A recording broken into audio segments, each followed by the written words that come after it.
start our meeting with a moment of silence. And if we might, this past week we have lost a member of the community, Wilbur Bryant, and if you would hold his family in the light, that would be lovely. Thank you.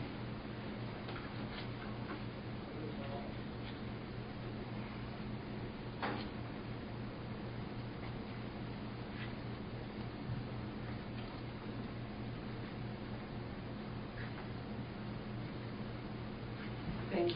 Chair Carroll, would you please the pledge? Would everyone rise for the pledge? Pledge allegiance to the flag of the United States of America and to the republic for which it stands, one nation, under God, indivisible, with liberty and justice for all.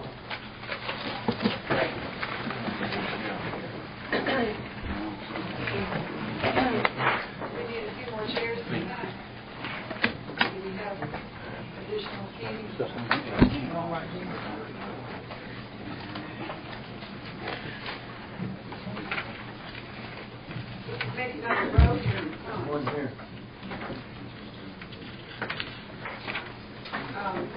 Board, we have before us our agenda, and are there any motions to either postpone or modify the agenda in any way?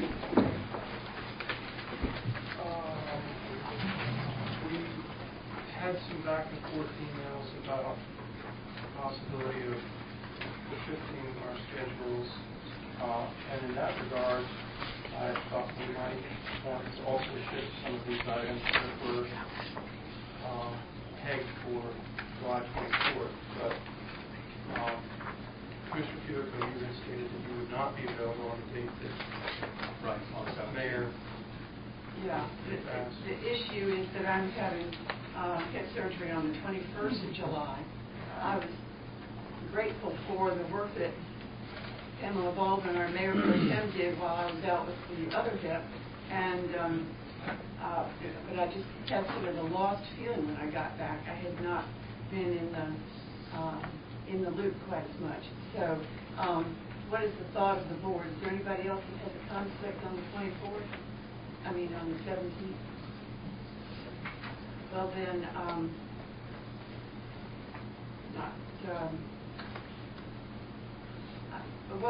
what I do appreciate John Bonnet and Pamela and I were speaking also about postponing some of the matters into August. What would that do to our schedule? I know we only have the one July meeting, but Brian Grutzbeck, do you have a thought on that? I don't have any problem shifting some into August, because I think it's very important that our mayor be here also, as well as Mr. Bud. And out of deference to Commissioner Fiocco's lack of availability on the 17th, I think we can rule that date out. Okay. So, well, item number 3 for items number 3 and 4 under the consent agenda would be setting public hearings for the July 24th date, and if we could then move it to the first meeting in August, what would that date be? August 14th. 14th. With those amendments, is there a motion on the consent agenda? Oh, no. You said 3, 4, and 5. No. Just 3 and 4. Yeah.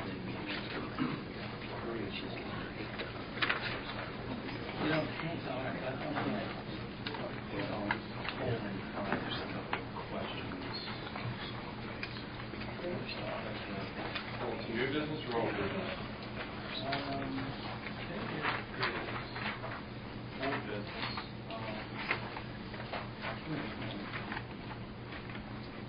No, I don't think I was confusing them in the flash, but I would like to just mention that on all the documents there, it misidentifies the property's address, and we'll just need to correct that both in ECS's proposal and current documents.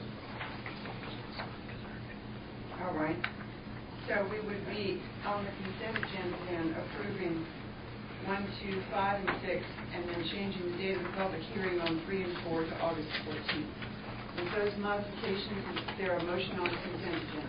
I may further modify, I'd also like to make a change to the minutes. Is there a major change or a tabernacle or?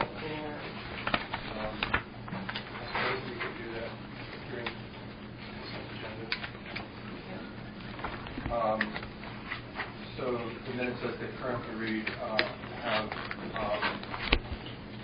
the June 12th minutes, motion made by Commissioner Bond, seconded by Commissioner Foley to table a vote on the letter of intent until June 26th, and that was not my intent. I don't believe that was my words. I view a tabling motion as a very different thing than what I had asked for, which was to maintain consideration of that item on the 26th as it had previously been scheduled. Okay. Can we reword that then to indicate that the matter was simply recalendared for today's meeting, June 26th? Is that what? I'm pretty sure that I moved that we add the letter of intent to the agenda for the 26th as it had previously been scheduled.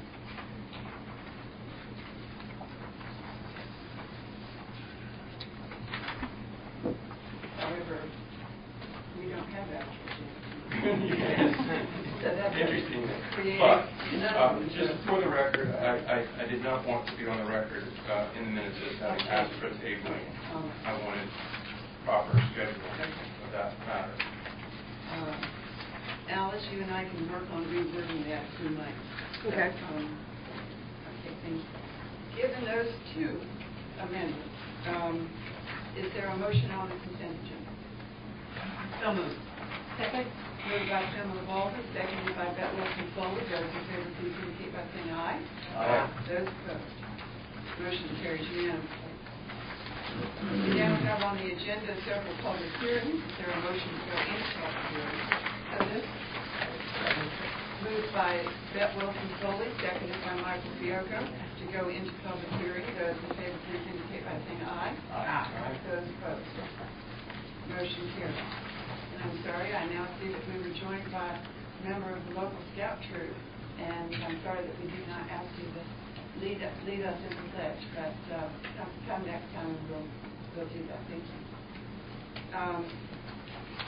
The first matter on the public hearing is a text amendment regarding Knott's funeral home. Jeff Jones will be leading us into the public hearing.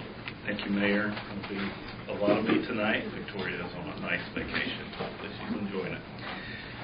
Tonight we have several public hearings. The first is zoning text amendment 2017-01. It's to add funeral homes to the C4 or the downtown zoning district. This request came about when Knott's Funeral Home made an inquiry to the department of how they could go about rebuilding or starting a new, not starting, but really rehabbing and rebuilding what they currently have there in the downtown area. We looked at the zoning ordinance, and funeral homes are not allowed currently in C4, but we do have a funeral home in Knott's Funeral Home in the downtown C4 zoning district. So there was several options that they could have went through. This one was the least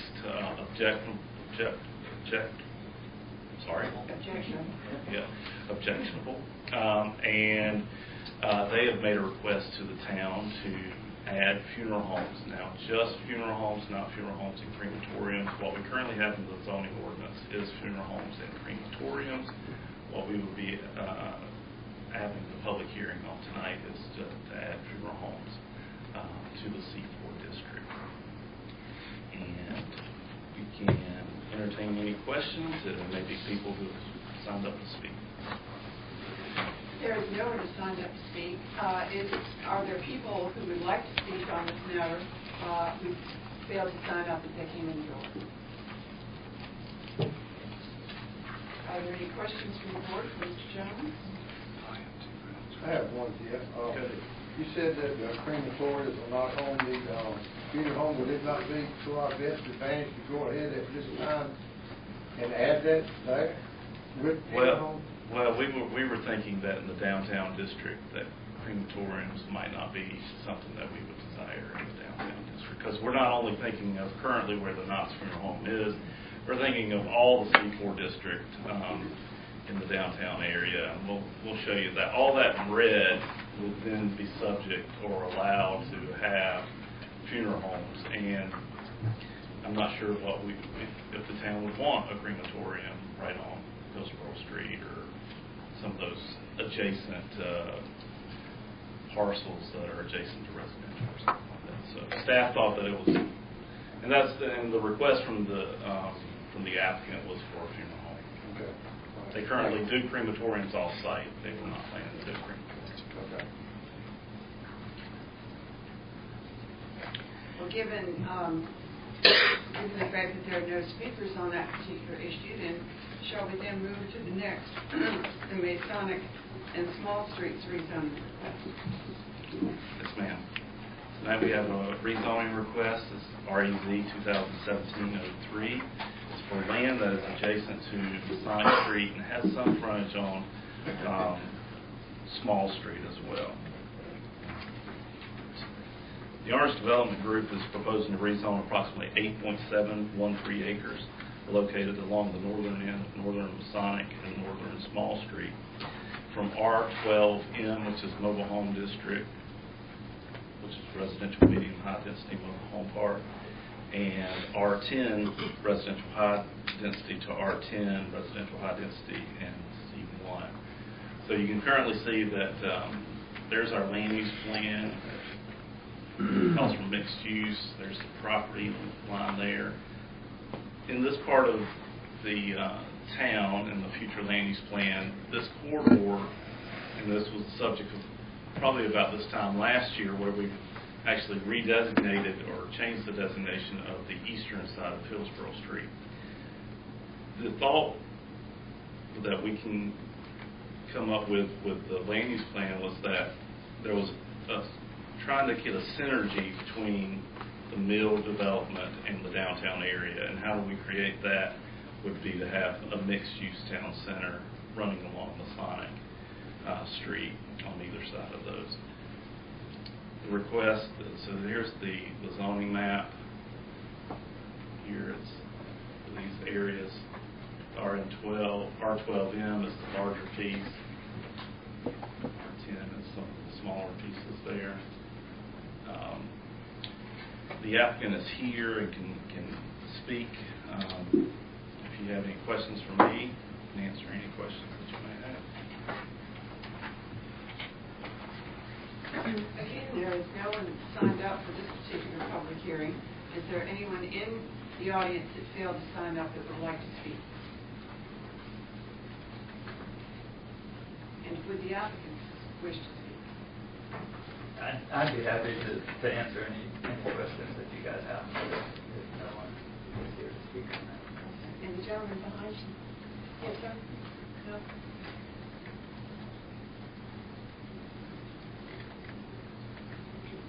I have a question. You know, got one somewhere. Mr. Dash, is this going to be another pocket neighborhood possible?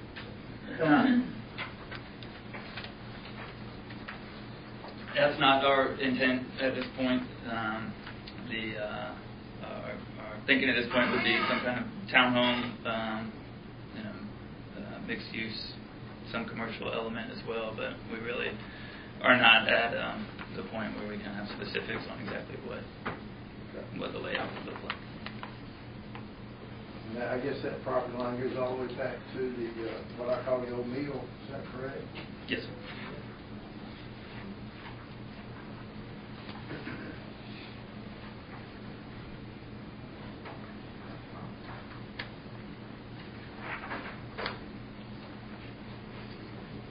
Any further questions?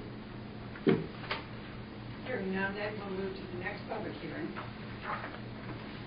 which is a special use permit for a property along 902 for a daycare building addition. Thank you, Mayor. We have, this is SUP 2017-01 for a daycare addition. The applicant is proposing an addition to a previously approved and currently operating daycare facility located at 280 North Carolina Highway 902.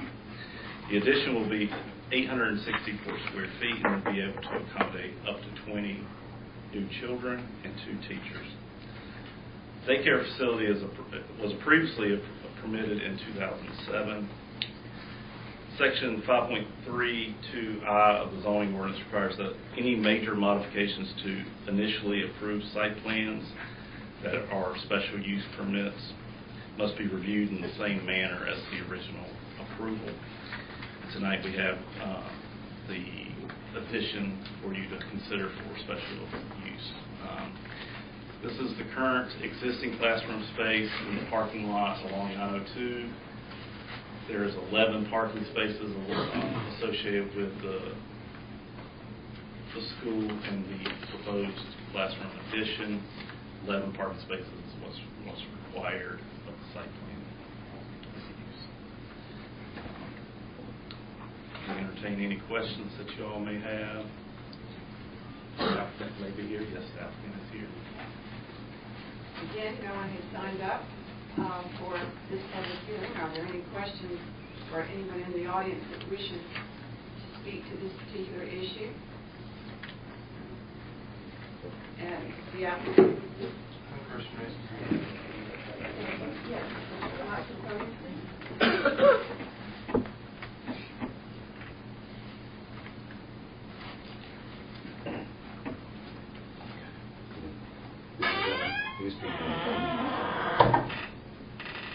Yes. Good evening. My name is Manager in my zone, Hawaii. We have answered any questions about the addition later. Does anyone have any questions? I've got a couple of questions for Jeff. And this has to do with the driveway. Will the DOT, it's a state highway, so are we going to be looking at this for a driveway? Well, the driveways are already there, so currently there's a U-shaped driveway that's currently serving the business now. If there's a need for DOT to reassess that driveway with this addition, we can certainly ask them to do so. We hadn't thought about that because this driveway was already there. Are there staffing requirements for pickup and drop-off for a daycare? No. David, yes, ma'am. If you come forward, please. Where are they added the building? Building will be added to the northern side of the existing structure that's there now. If you can. On the top?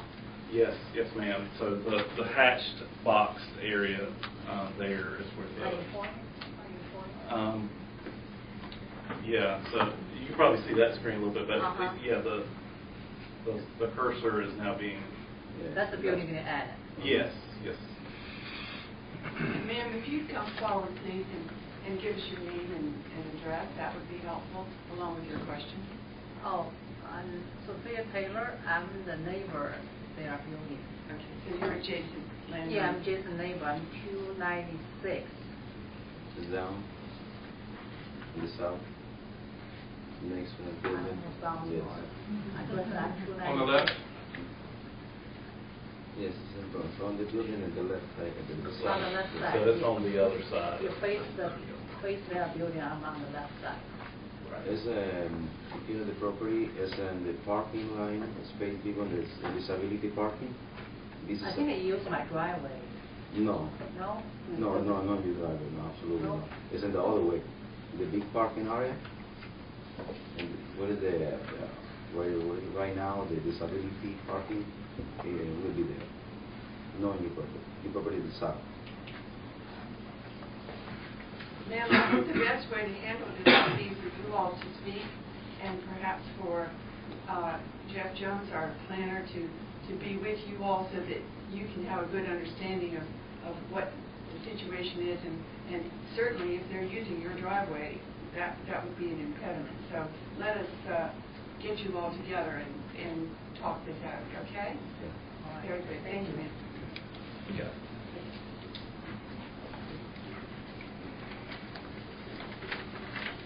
I believe next we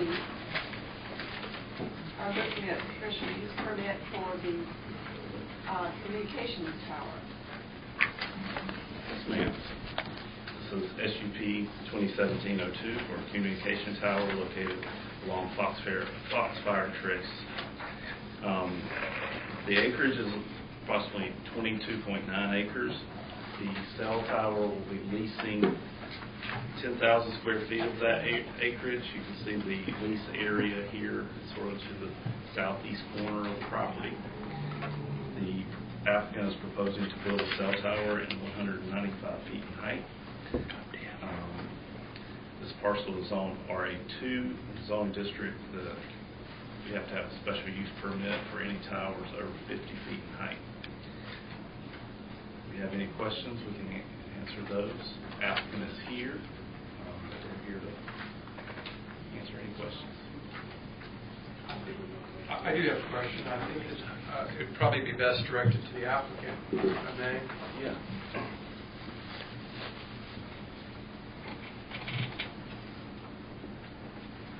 Good evening. I'm Dale Finoki, 2028 Walker Avenue, Greensboro, North Carolina. Greensboro. Greensboro. Born and raised in Greensboro. Nice to meet you. I'm Commissioner John Bonnets. Mr. Finoki, I appreciate your stepping up, and I just have a small question about this.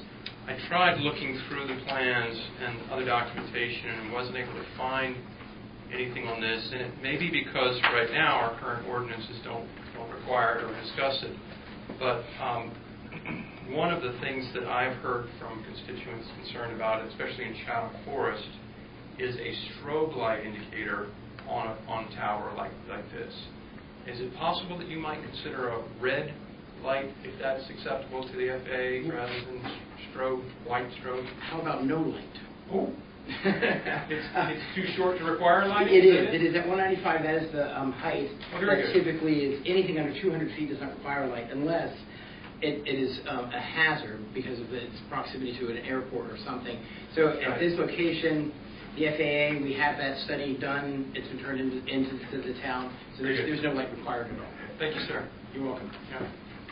And I guess my only additional comment would be for Mr. Jones that I'm pretty sure you've received my input on the UDO in that regard. Thank you. Other questions for either the applicant or for Jeff Jones? Jeff, when I served on the county planning board, we had a co-location requirement for communication towers. Does the town have that same kind of We do requirement? not currently, but that is something that we want to look at, making our cell tower ordinance more in the UDO. And we've got some comments from Commissioner Bonnets on that, and I share many of his comments. And Dale, would that be something that your company would be in favor of co-location? Yes, I mean, absolutely. We market the structures to not just the anchor tenant who's looking for the service, and we've turned in that information, the letter of interest to the town as well. But any of the other carriers that are in the area that would be looking for it, we certainly market to them, and there's a great advantage for them to go on it time-wise, not just through your process, but the process that it takes to get it approved federally through the NEPA requirements. There's a certain length of that process is significant, and for them to co-locate is quite advantageous to them.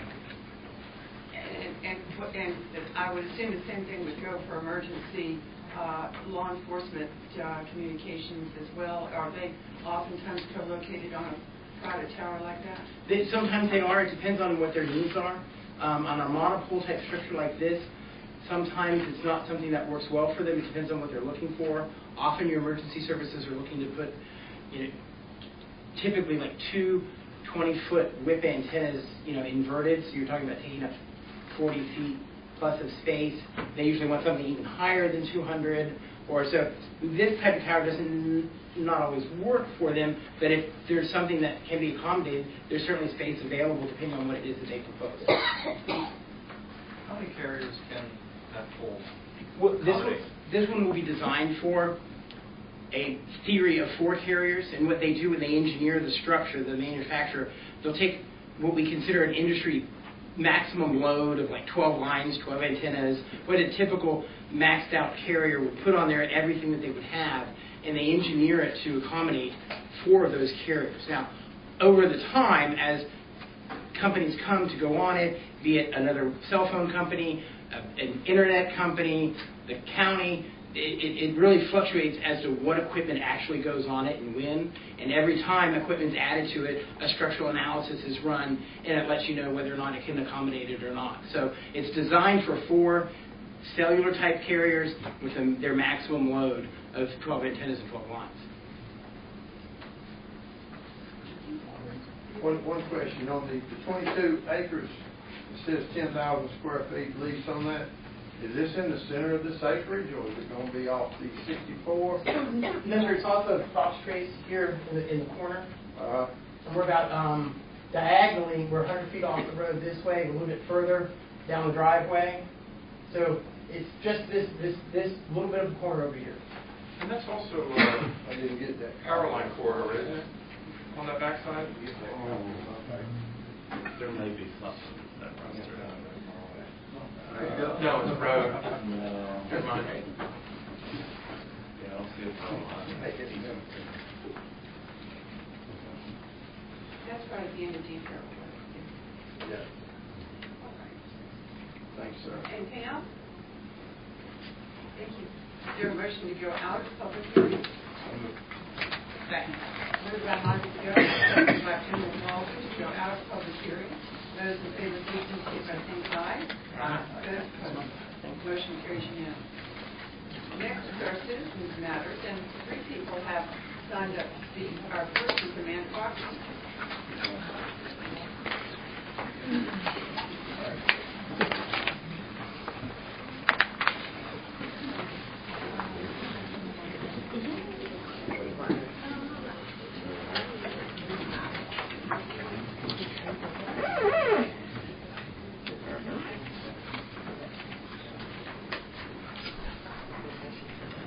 Good evening. I'm Amanda Robertson. I live at 244 Prince Creek here in Pittsboro. According to a study published earlier this month in Nature, lands are becoming unlivable out west and elsewhere, with extreme heat events and lethal temperatures beyond those our bodies can self-regulate. One would imagine these temperatures are also not suitable for food crops, pollinators, and let's face it, the current ecology of life. If this were the situation in North Carolina, would you look to move your family elsewhere? I would. This is a dire situation, and none of us can continue to live with the expectation that someone else will fix it. So I'm very proud that Mayor Perry signed on with the mayor's National Climate Action Agenda. She's now one of 331 mayors nationwide working together to strengthen local efforts for reducing greenhouse gas emissions. Thank you very much. Many citizens in Pittsboro have spoken in the past about the impacts the massive Chatham Park development will have on climate. Our biggest opportunities to reduce greenhouse gases lie in sequestering CO2 in trees and soils and by renewable energy replacing fossil fuel. And as temperatures continue to rise, we will undoubtedly face many years of drought, reduced water availability, greater instance of polluted waters, a continued increase in pests, increased air pollution and related instances of asthma and other illnesses, and an increasing population as a result of a world suffering unlivable changes in climate. Think, if trees struggle to grow west of Oklahoma, what trees will it be around as a natural sequester? North Carolina forests become all the more important to the planet in the coming century. I was disappointed to learn that this board approved, through an unexpected late-night vote that did not allow for internal review or discussion, a letter of intent presented that evening which gave approval for Chatham Park to share Pittsboro's NPDES wastewater permit. There had been, in fact, quite a bit of discussion among Pittsboro residents and businesses about this permit and some of the affordances it could bring Pittsboro. I am hopeful that there is still time for negotiations with Chatham Park on this agreement and that you are still able to provide citizens and business owners a measure of return in exchange for our unused wastewater allocation for Robeson Creek. I propose the following be required for Chatham Park in exchange. An environmental impact study paid for by Chatham Park but managed by the Town of Pittsboro planning staff. preservation of 50% of forested lands as untouched core habitat land and connecting corridors that are recommended to allow native habitat to move between these preserved spaces. Modern development approaches allow for retention of much greater percentages of woodlands and should not be such a challenge for Chatham Park designers. Adopt the level of protections required by Chatham County for riparian buffers on ephemerals and wetlands throughout the Chatham Park development. And last, require and adopt the 2,000-foot riparian buffer on the Haw River that is identified in Pittsborough's land use plan. We must begin to take very seriously the preservation of habitat and the forested lands that are left in our state and those opportunities available to do so at a local level. Thank you. Thank you. Our next speaker is Elaine Kierson.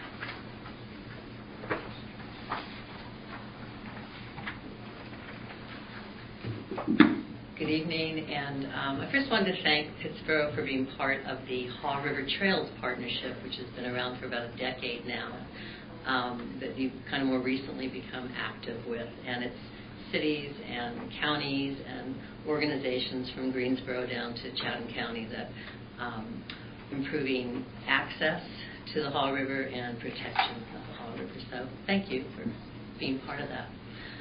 I, too, am here with concerns about the letter of intent that was passed at the June 12th meeting.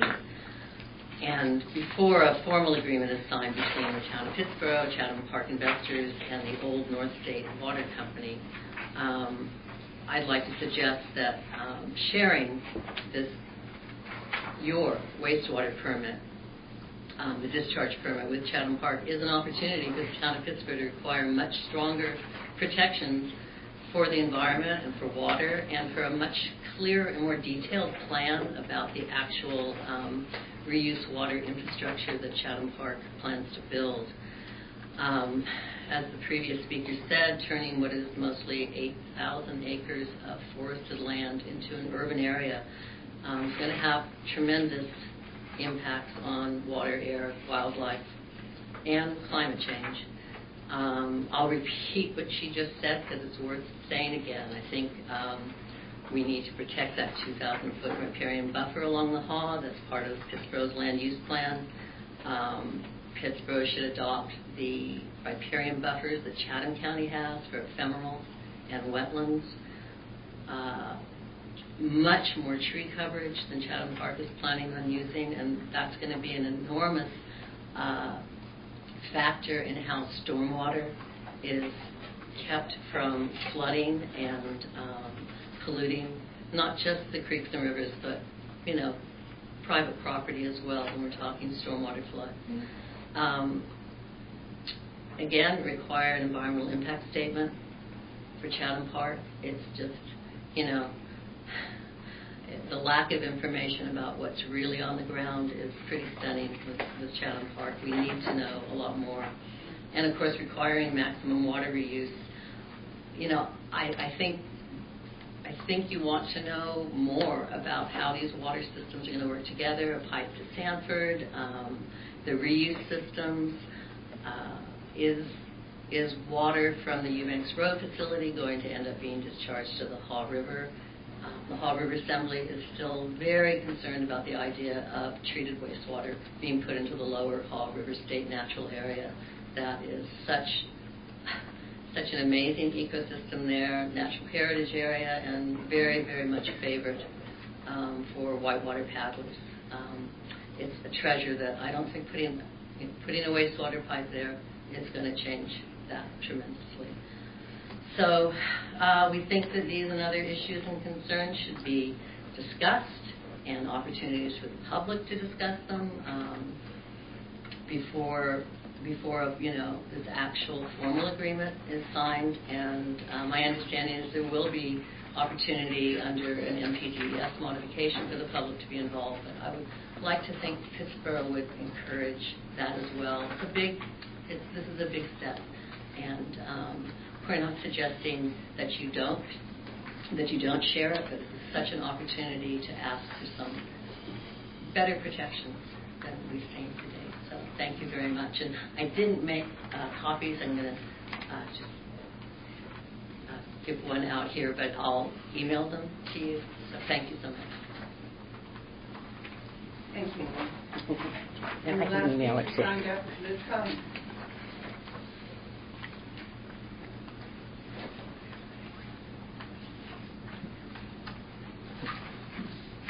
Hi, Liz Cullington, 390 Rocky Hills Road, Pittsburgh. Right now, the town has a permit to withdraw up to 6 million gallons a day from the Hall, and looks set to get another 6 million gallons a day allocation from Jordan Lake by the end of this year. With that water supply from that sub-watershed, the town needs to avoid discharging more than absolutely necessary to the Deep River to the proposed Sanford line, as it makes absolutely no sense to pay Sanford for water and to pay for a water line coming from Sanford to up here when we're going to have more than enough water supply up here, enough for 3 Chatham Parks. Chatham Parks master plan describes take these off. 6 decentralized wastewater treatment plants, 3 in the proposed North Village area, which is Old Chatham Park north of Business 64.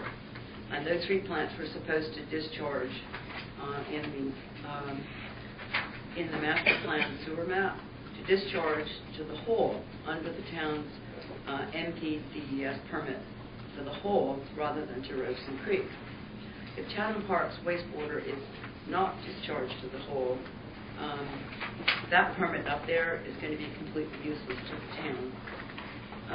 The 2 million gallons a day Sanford line would really be just enough for the rest of the town outside of Chatham Park to develop, and preferably redevelop internally, possibly up to maybe triple its current population and or businesses, but that's all.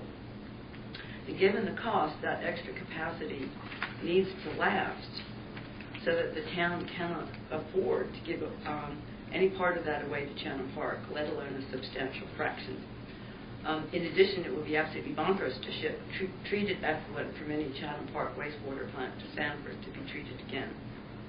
If the developers paid for half the Sanford line, cut off access to the Hall discharge site, and take over the rest of the town's Robeson Creek discharge permit, the town would be hardly better off than it is now for sewer capacity, except for acquiring a large new debt. The recent letter of intent would allow not yet upzoned land belonging to these developers and whatever nearby development they approve of to tap into the proposed Eubanks Road plant. This risks making that plant even more inadequate for the rest of Chatham Park's northern build-out and does nothing for areas on the west side of town. I was frankly stunned to learn that Chatham Park's master plan also turns out to have wildly underestimated the drinking water demand and wildly overestimated how much reclaimed water would be employed. As it turns out, their estimates assume that all the reclaimed water uses currently allowed in non-residential buildings would magically be allowed in homes, etc. This also would mean probably discharging more than they've estimated. This error has been perpetuated in the small area plan, which provides no long-term projections of drinking water or wastewater needs by year or even decade.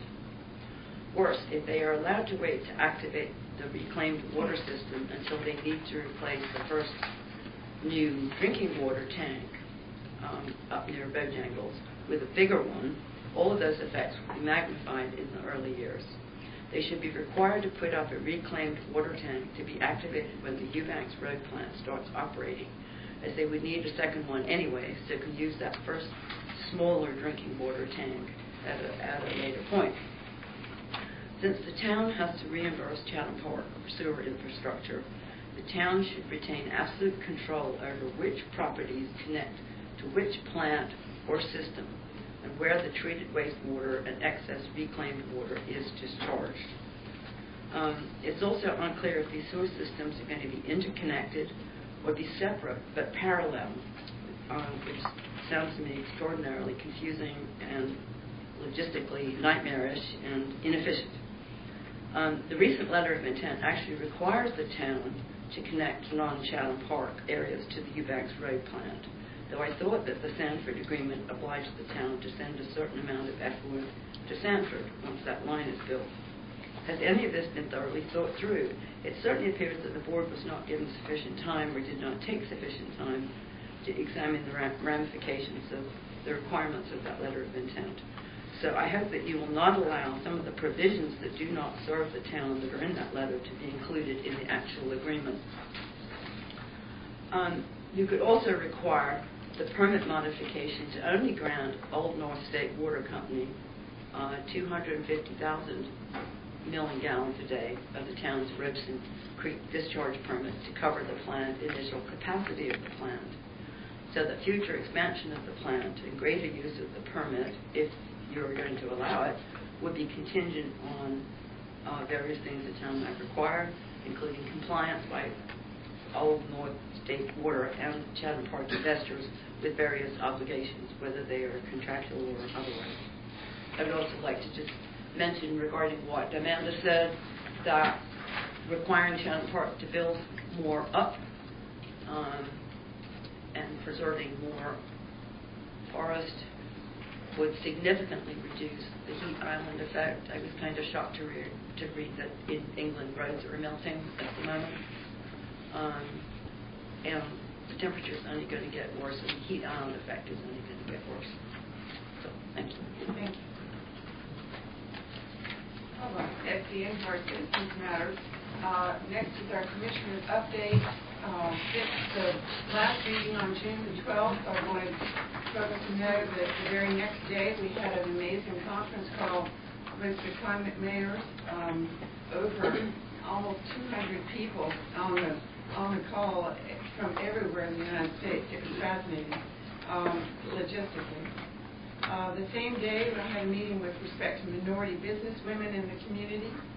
On the 14th, attended a Parks Master Plan meeting. On the 15th, met with downtown business people.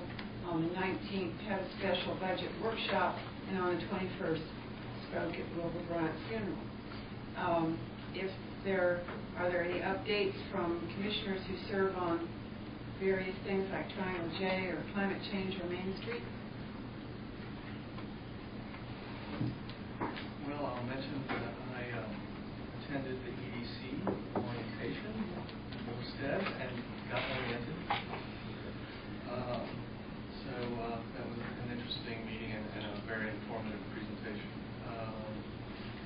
Attended the PBA meeting and let everybody know the exciting news about the town's contract to purchase 50 Salisbury Street, and gave them a clue as to what was contemplated, and it was very well received, and folks were generally excited about the idea of downtown park be available all business hours, town hall, so that was exciting. And of course, there is Summerfest this weekend by the Main Street program. And, last year was an enormous success, so we're hoping for similar results this year.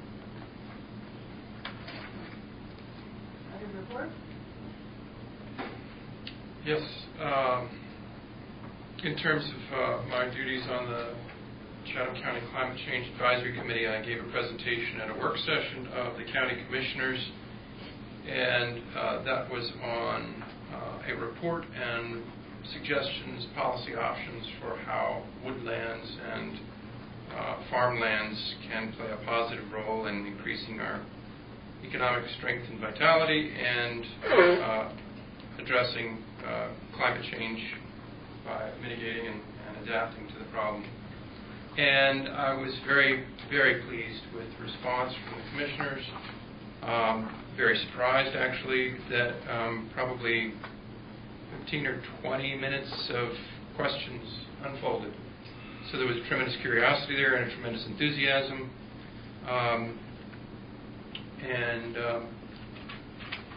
Again, I'll be happy to present that an abbreviated version, even sometime for this board.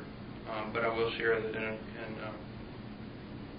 a sentence, one of the more interesting, I think, proposals out of that committee is the idea that our agricultural extension, our cooperative extension staff already do a tremendous job with forestry and, of course, helping farmland owners. But there is the forest extension activities are an add-on to Debbie Roos's job.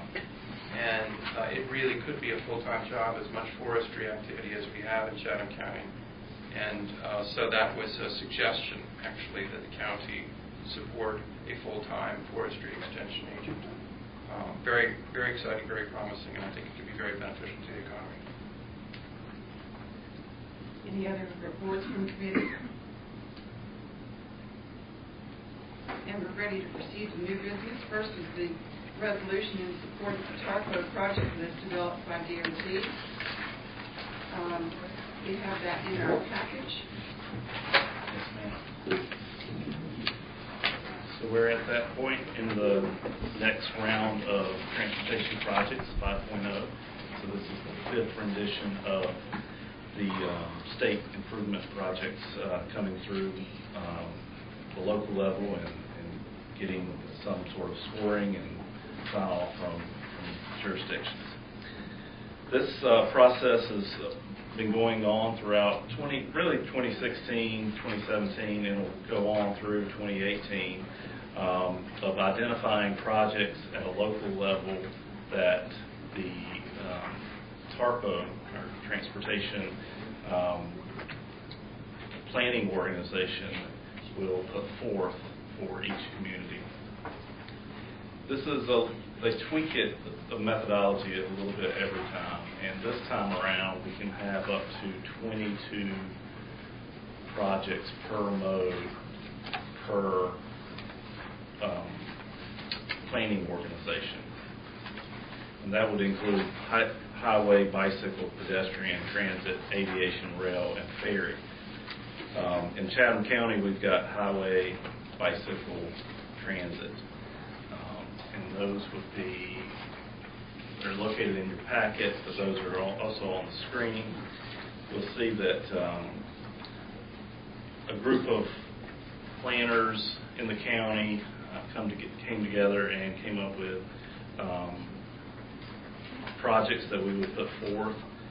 Those in bold in your packet are Pittsboro projects, and we'll go through some of those projects, all those projects for us tonight. There we go.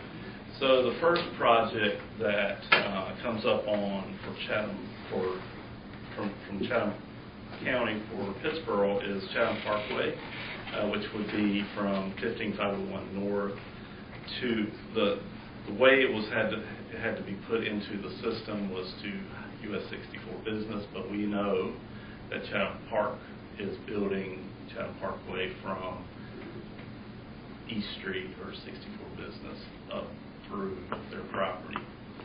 The actual request is going to be from about Country Route Brown Road, which is where this pink circle here is. It shows up pink on the screen.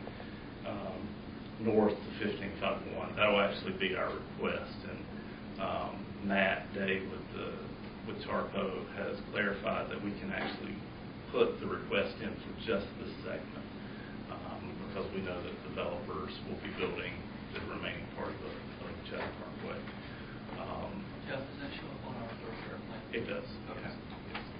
Yeah, this is part of our thoroughfare plan for the year to have that eastern connection corridor from 64, business 64 up to 15501. So we would expect that as the private development community develops in the area, that they will be responsible for building the infrastructure identified in the thoroughfare plan. Correct. Okay. And so this segment, which we recognize is outside of Chatham Park, which we think is going to develop, right, is being requested for state funding. It is, because this funding cycle that we have to get on is so far out. We're talking into the 2020s. We know of a project that's up and coming, Hillsborough Street widening. That project was funded a couple of cycles ago, and that won't start construction until 2020. So these processes take some time to get scored correctly, get on the STIP, get budgeted. So what we're hearing from TARPO representatives is that anything that could be in the 2020s to later 2020s, we need to be thinking about putting these up for consideration. So that's the first. Any other questions? Yeah, Go ahead. Is that coming out on North Five, is that coming out at Russell Chapel Road? Yeah, I believe that might be. I'm down here. And of course, this alignment is just a pin drawing on a map. We would have to go through environmental studies and figure out which alignment is correct through there. But that's the general location of where we would pick up. The next one is, it's going to look like a carryover project, but it's not. The town has been requesting, along with Chatham County, for a number of cycles to widen and modernize Highway 87, would be our truck route around town. In the past, the request has been to modernize 87 all the way to the Alamance County line. And that request, because of the sheer price, the cost of it, does not score well. So it was suggested by TARPO folks, Matt, to reduce that request down to a more manageable distance. And so the request for this one is going to be from 902 up to 64 business or bypass, and that seems to be more manageable. It would certainly help the town for that segment to modernize and widen that area to get to make it a true truck route. So that's going to be on the list for us to get scored. So those are our two highway projects that I identified for Pittsboro, and we have two sidewalk projects that we put forth, which would be in the same part of town, and it's the West Street and the 87 and West Street down to Town Lake Park, and 87 and West Street out to the community college. So those are currently, we don't have sidewalks leading from West Street down to the park, and we don't have a sidewalk connecting that side of, or that portion of West Street to the community college. Those were a couple of pedestrian projects that we thought would be good to put forward for us to consider. So those are our four projects that we have. Again, there's other projects that either the county or Siler City has put forth. There is a project for transit that Chatham Transit is going to be asking for additional vehicles, so those could be scored. And what we're asking the board to do is consider these projects that are on the Chatham County list and to pass a resolution of endorsement for those. And, or if there's additions that need to be made, we could talk about those as well. Mr. Jones, I have a question. In reference to this particular list, how quickly can we add some more things Well, for consideration? I would need to know those this week. Yeah. Okay. So, anything that you all would want to put forward, let's talk about that tonight, and then we can do that.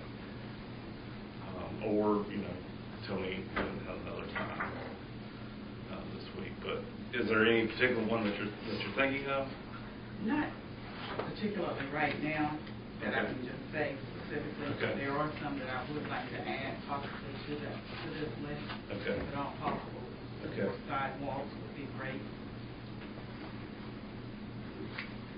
And Mr. Jones, just to be clear, we're talking about state highway projects, not necessarily town street projects. Right. Yeah. So it would be on state highways. And if the Pittsburgh Montour Road is one of the things that they considered, because as far as the truck route, it seems like that would connect Highway 1 to 902 and then 64. And I wondered that would be a good one. I think that Pittsburgh Montour has been on the list in the past, but I don't think it has scored well for whatever reason. Yeah. And maybe it's just traffic. It's going to come at one day, but that's going to be a more heavily traveled area.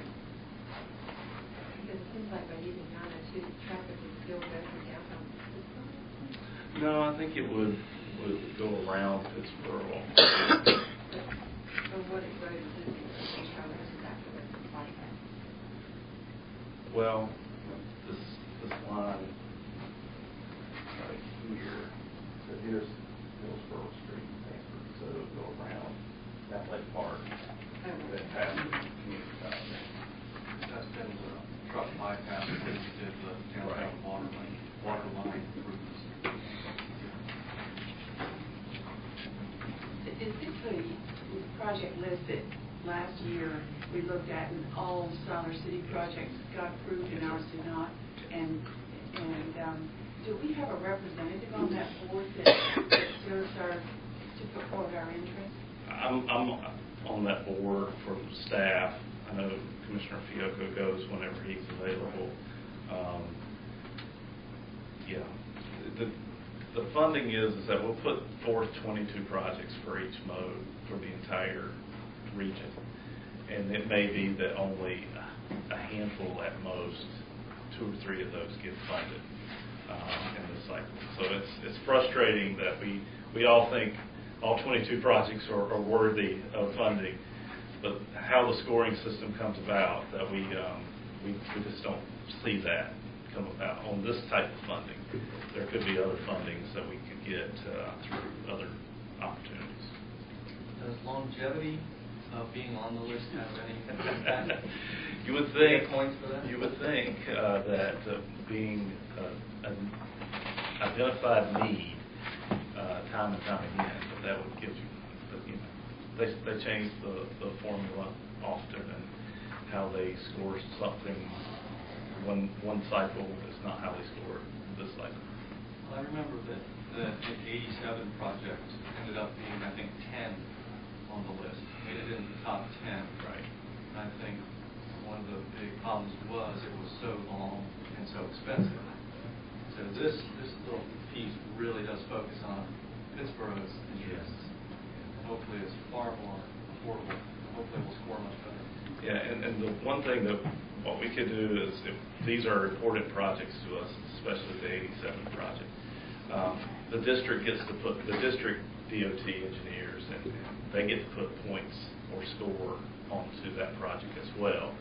So it could be that we would want to have some discussions with our district engineer reps on how they're going to score projects and projects that they put forth. Because they put forth their own projects that are separate from Tarpo's projects. So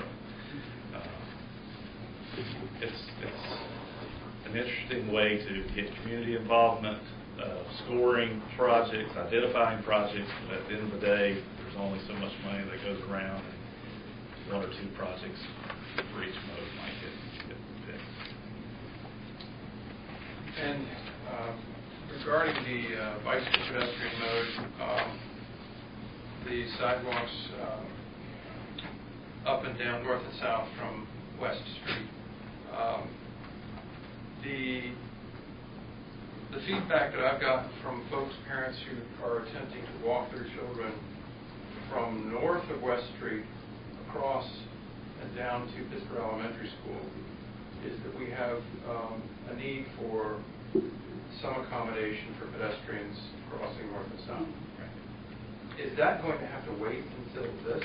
No, as I understand it, Fred could probably help me out there. There's other types of funding for spot projects and things that we get opportunities for throughout the year, and we don't have to wait for this type of funding to get a pedestrian crossing at that location. We've talked to DOT about that particular location, about pedestrian crossing there a couple of times in the past year. Okay. And by any chance, has Mr. Horn had an opportunity to weigh in? Yes. Okay. Because it occurs to me that one of my great concerns as regards planning of parks in collaboration with Chatham Park is the challenge of interconnecting between their proposed vast system and the modest system that we're growing out for pedestrians, bicyclists here in town. And I just would like to make sure that he has had occasion to register. I think he has, and he knows that these projects, particularly the one to the park, is on the list. I think he is looking for more direction at the next time, because his plan will be further along, and we'll know more about Chatham Park. And, yeah. So Next year. It's something that we're getting ready for. Next cycle, hopefully, our list continues to grow as Pittsboro knows more things, that we won't have just 2 or 3 items on the list. We'll have even more. Yeah. Thank you very much. Okay. Do we? Okay. Go ahead. Yes, Mr. Jones, I do have one thing in mind in reference to Okay. possible sidewalks. Okay. Because I know most of it is from on Hillsborough Street all the way up to Powell Place, Yes, ma'am. hopefully. Yes. And go from Powell Place all the way to Northwood. That would be wonderful. And I know that we've talked internally is, how is that going to work? The Chatham Park's going to be doing some new work up in front of Northwood, Bojangles. I think the bridge is a concern for us. And that's a pinch point of maybe it wasn't thought about pedestrian traffic at one time. So that would be a retrofit that we haven't really went and explored with DOT yet. That's certainly on our radar and things that we're contemplating with Chatham Park's development and this new Hillsborough Street extension. So I will ride my bike up Hillsborough and up 15501, and there's plenty of room on that bridge for a bicycle. Yeah. To feel pretty safe while traffic's going by, but of course it's flush with it's at the same elevation as the roadway. I'm wondering, would a sidewalk need to be elevated? Is that the kind of so those are the things we'd have to talk to DOT about, see what type of retrofitting that might be able to happen. Is it adding a sidewalk, reducing the lane width or something to make that happen?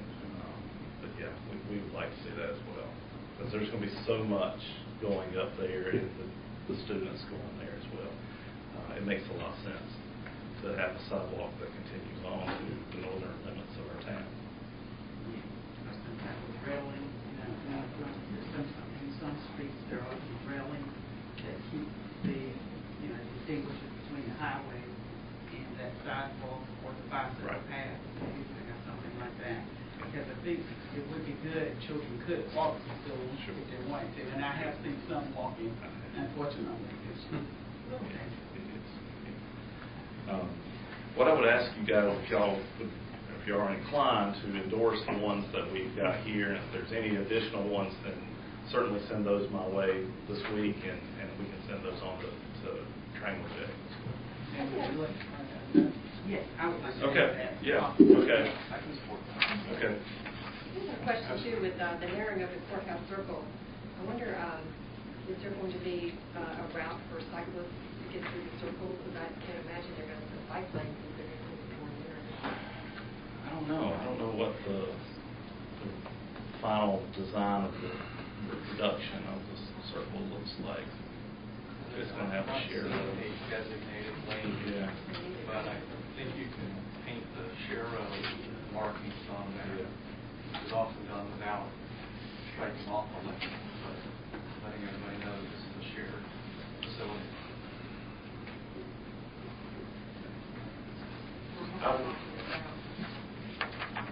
So if y'all wanted to endorse that, what I'll do is I'll send the board the formal, how I'm going to tag the request from you all, the additional one. But I know generally from Powell Place north of where the widening stops with new project northward to Bojangles. To the intersection of Northwood. Yeah. I drive. Yeah. I'm wondering with Chatham Park, if the bike lanes are going to Powell Place, there'll be a way to cross the street, I imagine, to go to Brewery and all those, that there might end up being sidewalks that get us a little closer. It's just a matter of getting over the bridge. Yeah, it may be. That bridge is... Like the Chatham Park has got some plans for bike lanes right through there that maybe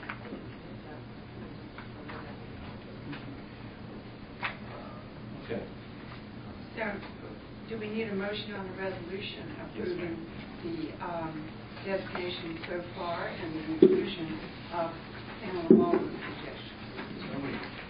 Moved by Michael Fiocco. Second. Seconded by Pamela Baldwin. Those in favor, please indicate by saying aye. Aye. Those opposed, motion carries unanimously.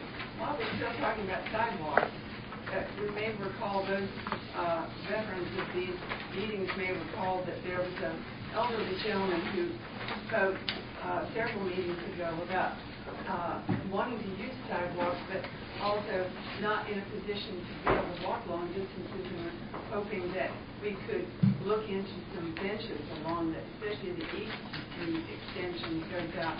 And I had a wonderful conversation with the State Employees Credit Union. They have a new manager there who is very enthusiastic, and he's going to approach the Raleigh folks about putting in not just one, but perhaps 2 or 3 benches right along in there. Also spoken to First Bank, and they seem interested in that as well. So we're going to. There are 2 benches already at the pet store, and although they're not directly on the sidewalk, the pet store owners, the Millers, have indicated that they're more than glad to have people come and rest along that sidewalk. So, that's exciting. Under old business, we have Fred Boyle to speak to us about the acceptance of bids on the downtown BMC installation. Yes, good evening, Madam Mayor, Town Board Commissioner. This item is a 3-year-old contract that we have with the state, 319 grant. We've gotten 2 extensions, just as a brief history. So I feel fortunate that we made it this far. We had a little bit of a slowdown in the bidding process due to the fact that we received 1 bid in the first bid opening. We had a very active pre-bid meeting. We had 8 contractors show up for the pre-bid meeting, so I was impressed. But turns out the project just didn't get bidded on to the extent we had all hoped. But we got 1 bid. That bid was over our budget, so we had to re-advertise. The second bidding, we actually got no bids, and what happened was the original bidder was misinformed on the date, but that's a detail. It's all okay now. We've gotten to the point where we can build the downtown BMP within budget. This is a concept sketch that we did some years ago. It's in the same location, but I'll point out that the current design does not have a 3-foot wall with benches. Speaking of benches, this is conceptual. The actual design of the bioretention is behind that wall, where that conceptual drain is located, and it goes down to the west. It turns 90 degrees. Thank you. The water is captured here in a drain, a linear drain. And then the water flows through a series of cells, and then it comes out again and goes into a DOT terminal down here. But all the treatment occurs in these different cells. Also, the water on the parking lot drains in this direction, so it'll actually go into the cells from this parking lot. So it captures the Hillsborough Street water, sidewalk water, roof water off of Blair, and well, we had to do some value engineering so we could get within budget and make this project work. So what we did was we removed the ripping out and repaving of the parking lot, which won't create a major issue. The parking lot, as you all know, is working today. It's just not in the best condition, but it does work. So we want to impact the workability of the existing parking lot. And we removed the plants. And that's actually okay, too, because you don't plant this time of year. And I have a good idea that we can get some other grant monies from CCAP through the county for purchasing plants in the fall and install them in November, December. That's my current hope. So with your approval tonight, we can get the contract going. The company is called Vortex Drainage Systems. They're out of Durham. And they're eager, willing, and excited about this project. So with your approval, they could begin around July the 10th. It's when shovels would actually start going in the ground. I'd be happy to answer any questions. Are there any questions for Fred Boyle? I got one. Fred, we won't be losing any parking, right? No. Same amount of parking. And the brick paver sidewalk, will they be replaced? I know some of them in that corner are uneven, and will they be replaced? That's a great question. Yeah, we're going to pull the whole sidewalk out, save the brick, and regrade it so that it does drain into these bioretention cells and put the brick back. So as an example, in the corner where Wade Barber's office is, it's now a 4-inch curb. The sidewalk's going to come up and be flush, so it'll flow down back down into the cell.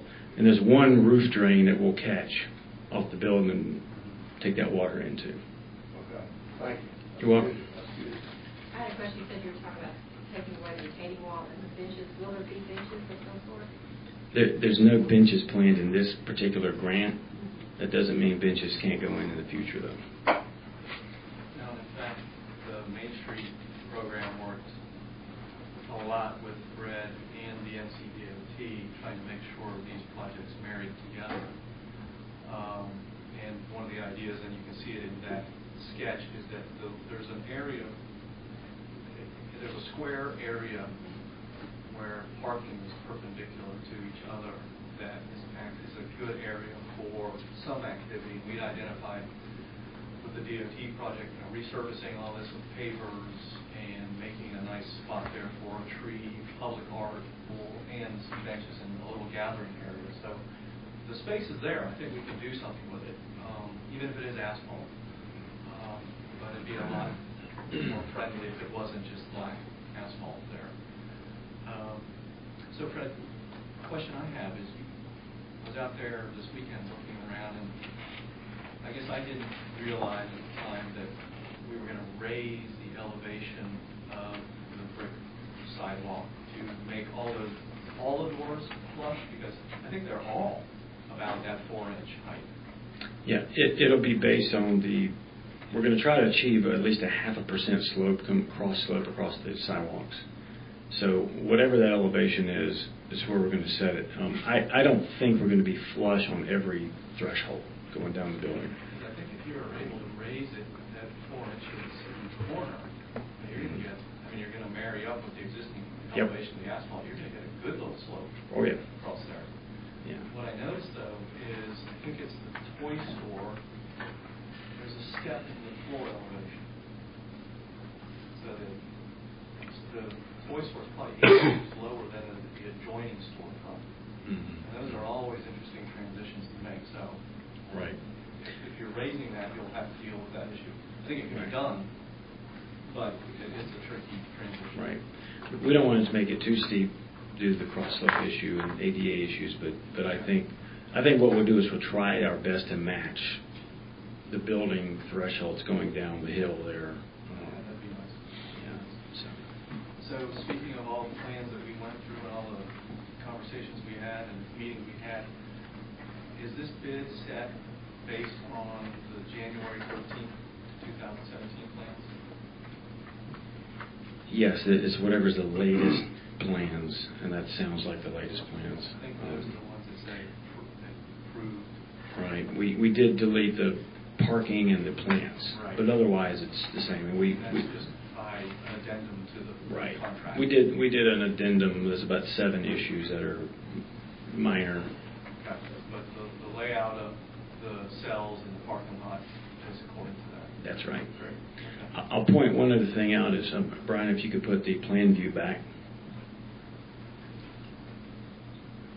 So here is a broken up concrete, and here's the end of the sidewalk. So the idea is also to make this more user friendly for pedestrians by this will be concrete put back, and our plan is to stripe this and literally make this a pedestrian connection from the sidewalk here to the new brick sidewalk here. What that will do is it will, back to your question about parking, there's 3 parking stalls here, but they're about 8 feet long. They're not in any way, shape, or form of regulatory parking. So this will be striped through this one area that has parking, but we're not going to condemn parking here. It's just this is going to be made for pedestrian safe crossing through here. So the idea is to bring pedestrians around this square corner here to get this way, as opposed to the way they currently meander through the parking lot. So if you're not doing plants, I assume that the plants were the filter that helped purify the runoff. So what does that if you don't have plants? That's a great question. So the sandy loam is the filter. That'll be in place. The plants provide a little more chemical breakdown of pollutants that are soluble. It will not create any difference in the treatment quality of what leaves, but they will do a better job of evapotranspiring water. They do a good job in there. But again, even if we had plants, we wouldn't put them in right away because it's too hot. We'd wait till fall. So that's a great question. When we were meeting with the business owners in the corner, Sullivan Music had a very specific request that they often have to haul heavy items out to the parking spaces. And the way we'd always thought they would do it is around the end of that parking space, which is shown having plants in there right now. Right. So the plans you have, I believe we moved it up. Yeah, we left, I can't remember how many feet of space for that particular piece. Okay, because that's right. critical to his operation. I understand that, yeah. We'll make sure that's there. Okay. Any further questions for Fred Royal? If not, is there a motion to approve the resolution to accept the bid? Second. Moved by Michael Fiocco, seconded by Beth Wilson Foley. Those in favor, please indicate by saying aye. Aye. Those opposed, motion carries unanimous. Fred, I'd like to give you an attaboy because I know this has been an awful lot of work for a long time. And you probably deserve an award in diplomacy. We also have NC State helping us out. They help with the design. They're going to be there for the construction inspection. We have a contract with NC State. So I couldn't have done it without those folks. Great. Then, in regard to that same BMP installation, we have Heather Meacham to speak to us about the amendment to the capital project budget for that 319. So we have, we got that contract reduced, but we still need, in order to have a contingency to complete this project, we need to have a budget amendment to request a little bit of funds from the general fund. And that will allow us to have that contingency in place in case anything comes up. So because we have an outstanding amount for a contract with NC State that we still are required to pay them, we need this little bit of funds to make up. And that's on the back page of your memorandum. Yep. And it's $4,190.92. Is there any discussion or questions with Heather Meacham? Is there a motion? Moved by Michael Fiocco, seconded by Member Walters. Those in favor, please indicate by saying aye. Aye. Those opposed, motion carries unanimously. Thank you. Our next item of old business is the Chatham Park Master Plan text amendment. Yes, ma'am. Members of the board. Chatham Park is back with us tonight to discuss amendments and comments of responses to comments regarding both the signage and lighting plan elements. We've been through a couple of rounds of comments and discussion at the town board meetings, and Chatham Park has submitted a couple of versions of their markups to you. A May version that had some markups, a June version, and then the latest version, which is a clean version that you have. Chatham Park is here. They're ready to discuss these elements with you, and any comments or responses to comments that they have generated over the past couple of weeks since we've last met. And again, staff is here to answer any questions that I may be able to assist with. How do we want to approach this? Do we want to start with the responses to John Bonnett's questions? John, did the answers supplied satisfy your questions? Well, I'll say that there's just one outstanding question. Chuck Smith and I did speak about this very briefly before the meeting, but that is just that I'd like to ask clarification about the Section J on lighting control requirements.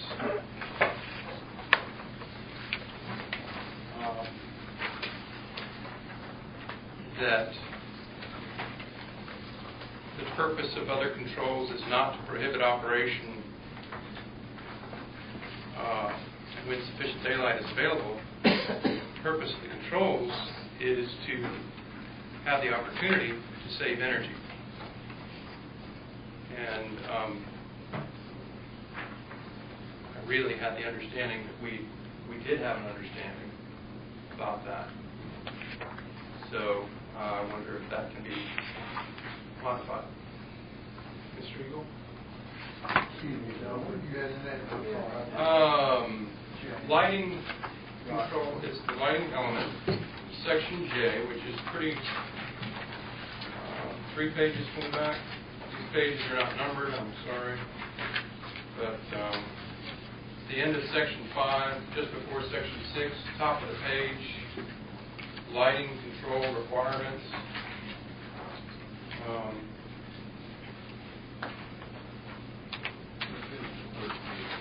There's a page with an illustration. It's on the next page.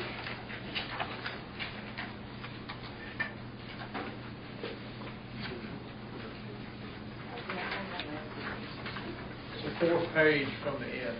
There we go, 4th page from the end. Thank you.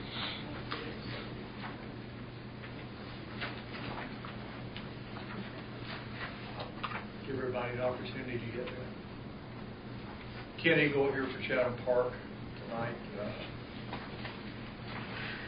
First, let me say, I thought we had addressed your concern the way we worded this. I guess I wasn't clear on what your concern is, and I'm not really clear on how to address your concern. Perhaps you have a suggestion that we could hear.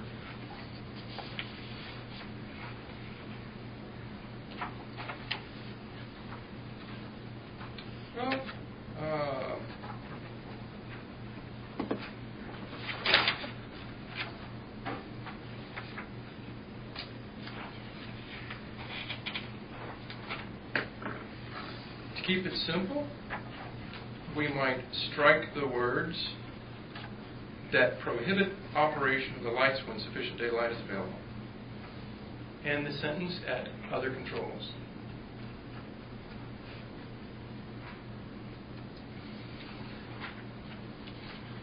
I'd definitely say that's a suboptimal solution, but we had a very long conversation. I thought it was pretty fruitful, where we understood, or I thought we understood, that the whole point was you have an opportunity to have a policy that leaves the door open for controls that save energy. And that's not about prohibiting operation of the lights when sufficient daylight is available. That's a very limiting phrase.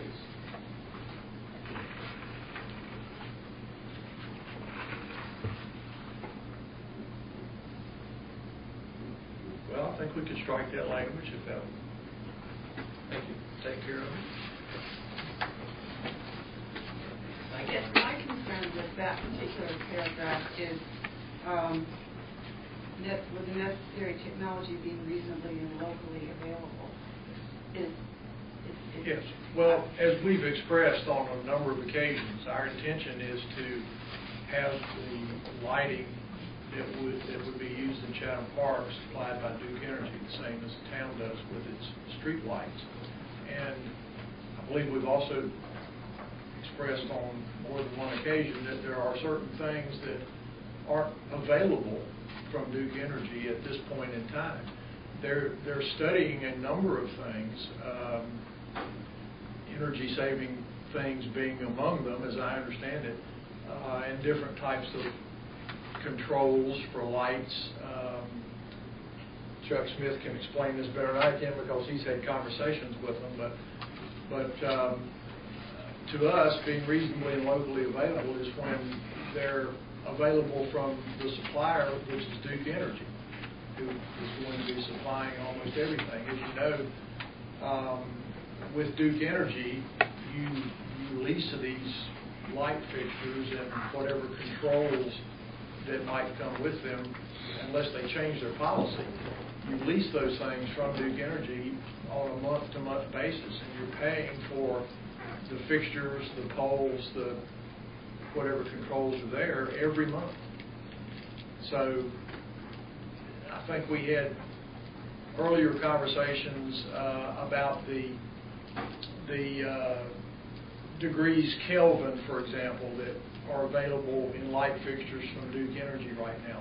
They're working to make their fixtures, I think, a warmer kind of light fixture, but right now they only go so far, and right now they only have so many controls that are really available in their system to be utilized. And so that's what we mean by that. Kids, I was thinking back to the Clean Tech workshop that we all worked on, participated in. I didn't know if there were current technologies that could be available to you. I mean, certainly it seemed as though there were. There may be. It's a question of being reasonable in terms of a lot of things, one of which would be the cost, of course. These private suppliers will supply you almost anything, but it can be very expensive to get a number of these things. I just wanted to go back to his presentation, and he said that their customers were municipal and public utilities. They aren't private, and so we can't get those from them. So what happens with the end user? Duke would have to look at their products and put that on an approved list that they use first, and that's So his presentation, I understand it. We talked to in other, not necessarily to him, but in other situations, we've talked to suppliers, but they have to get, we said, okay, we'd like to use your product. Well, we can't talk to you. Duke's got to approve it first. So that's the step that has to take place first. So you guys, you're in there with Duke as well, but we aren't. So that was why it was worded that way as well. Well, John, I guess I'm not really understanding striking the language that says the photoelectric switches and or these other controls will be the mechanism that turns the light on and does not allow the light to shine while there is sufficient daylight, therefore saving energy.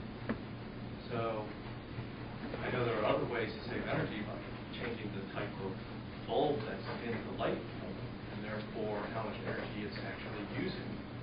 But it seems to me that this language, I understood you to say there's going to be other technology in the future, and we're relying on this photoelectric switch solely to turn the light off. And I thought you were arguing for, no, let's future-proof this and say, and other controls, but I thought the whole objective was to turn the light off during daylight. No. We've been able to turn lights off, street lights off, since the 1970s or 60s using photocell technology. That is readily, abundantly, reasonably, locally available. Photocells are not the issue. The issue is advanced controls and networks, which Duke Energy provides, but they're exorbitant, and everybody knows they're exorbitant. And people at the Utility Commission say they know that they're overpriced, and that is an issue still to be determined and resolved, hopefully, in future. And maybe the League of Municipalities will get involved with that. Again, the issue is, will we have the opportunity to save energy at night? The street lights are already being turned off during the day. We don't need to add any language if that's our objective.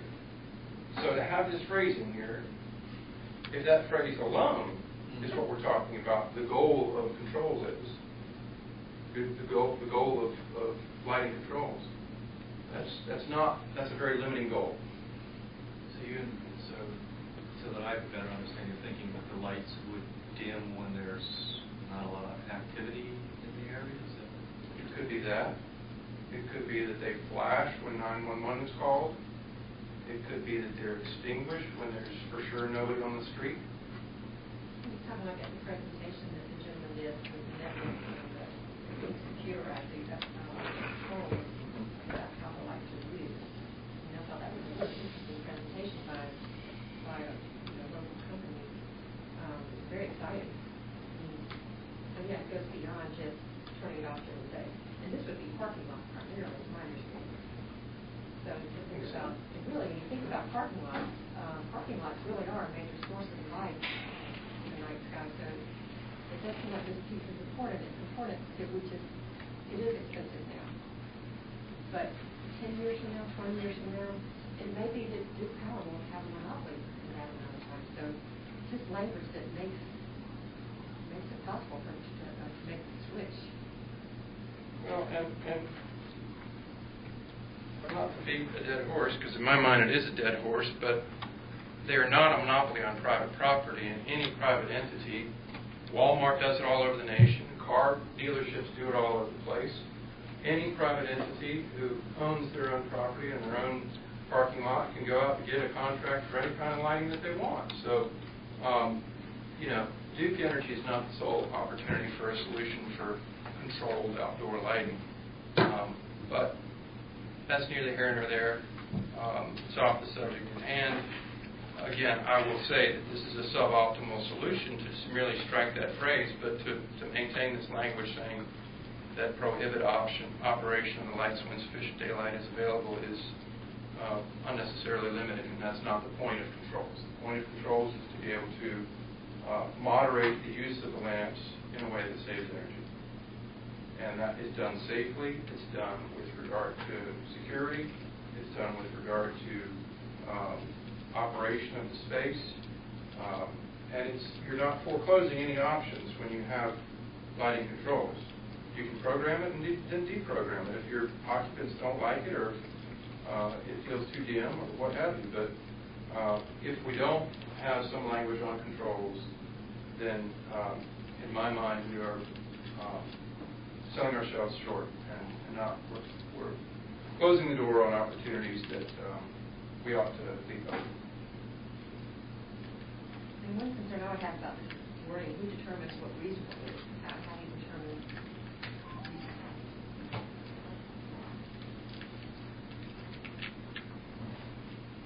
Well, a lighting plan has to be submitted. That's part of the requirement. And then that is reviewed by your staff, and they make those determinations based on the lighting plan. And we assume that Jeff or whoever might be in that position, years from now, would be aware of what things are reasonably and locally available in the town of Pittsburgh. So, John, does the word photoelectric switch, does that by definition mean that the light will be turned off when there's enough daylight? Yes. Okay.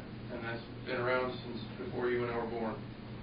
So that says it right there. Yeah. Yeah. there may be other technology? I mean, a lot of places are building solar parking lots.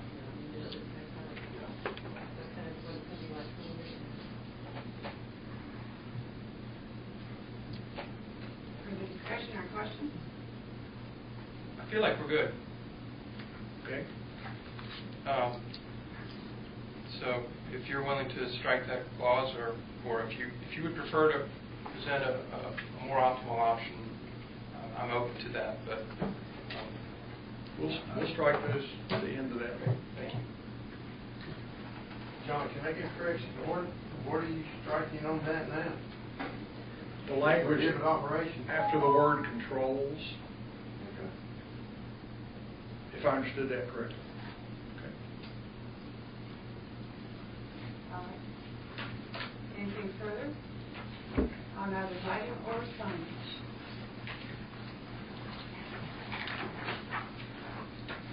I may have missed part of the signage section that dealt with political signs. I noticed that they've been redlined out of one of the versions, and so am I assuming that they've then become off premises? They're part of the temporary sign. Yeah. We when we went back and reviewed the entire element since the last board meeting, we did have concerns that by listing specific categories that we might be getting too much into the content-based items that the Supreme Court was concerned about in its Reed versus Town of Gilbert from 2015, and so we thought a better way to do it would be to just make distinctions between commercial and non-commercial and not list specifically certain types of signs where someone could make that argument that we are prohibiting signs based on content. Well, here, currently in the town, we have a requirement that people running for public office that wish to post signs have to post a $50 amount so that it is guaranteed to take them down and post signs. Would that extend out to Chatham Park whenever we annex them into the limits, or should that be a separate provision if that's part of your permitting process, I would say it would certainly apply. But I'll defer to Mr. Messick on that one. I'd have to read it down there. I mean, it applies to any, your ordinance already applies to political signs, correct? That begs the question of whether your ordinance might be subject to challenge under Reed versus Town of Gilbert to charge someone a fee for putting up a political sign when you're not charging a fee for putting up a different type of sign with different content. But that's your ordinance right now. So. Well, the fee is not to put up the sign. The fee is to remove the sign. But they can't put up the sign without paying the fee, at least without violating your ordinance. So in effect, it's charging. I know what you're saying, but in effect, they have to pay. They don't wait till the election's over and then pay the fee. They pay the fee up front, I assume. Am I correct about that? Yes, and that does apply regardless of what the sign says. So well, if it's not content-based, then you're probably okay. Yeah, that's what I was thinking. It's nonpartisan, it's Republican, Democrat. But it's a political sign. Does it apply to other types of signs? I don't believe there is a provision for any other temporary sign to have a fee. But you're only talking about one sign and not hundreds either. So. But it's a prior restraint, probably, and that's not good. Yeah, arguably that case that could be a problem. That's a pretty strong case. We were hoping the UDO would help that someday.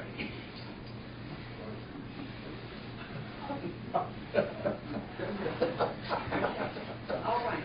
Well, if there are no further questions on either signage or lighting,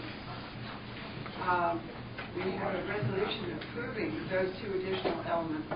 Is there? I think they are two separate resolutions. Yes. I move we pass resolution on lighting, CPMA 2016-04. Second. Moved by John Vine, seconded by Brett Wilson Foley. Those in favor, please indicate by saying aye. Aye. Those opposed, motion carries unanimously. Is there another motion with respect to signage?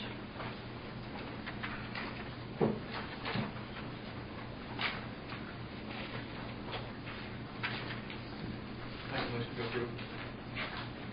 Second. Moved by Michael Fiocco, seconded by Brett Wilson Foley. Those in favor, please indicate by saying aye. Aye. Those opposed.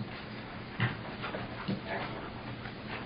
The next item on the old business is the proposed annual budget to be reviewed by Brian Grisbeck, Heather Meacham, and the board. We have a new edition handed out by Brian Grisbeck here at the table. Thank you, Madam Mayor. And the PowerPoint that you have basically is the same material as the cover memo. In the cover memo in your packet, I indicated exactly what changes were made to the budget based on the discussion and our most recent workshop. Maybe I'll just wait just a second here.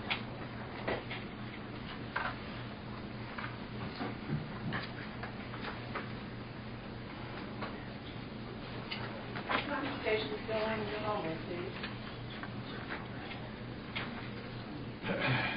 So what we have this evening is the fiscal year 2017-18 budget. As we talked about at the last at the work session meeting that we had back last week or a week ago today, this is now the fourth version of document that has been publicly posted in conformance with state statutes to this point. What we need to do this evening is seek any direction, any additional direction that you have, excuse me, and anticipate an approval at the latest by June 3rd, hopefully this evening. Certainly, if you've had a chance to look at the copy of the budget that I had in your packets and distributed, that is the budget at this point in time that we're seeking approval. If you have any comments, questions, subtractions, additions, or otherwise, that is what we can do this evening. Note those additions and then approve the budget ordinance accordingly. Just a brief note about some of the highlights. Some of this stuff is going to look familiar, and I won't certainly go into each and every detail.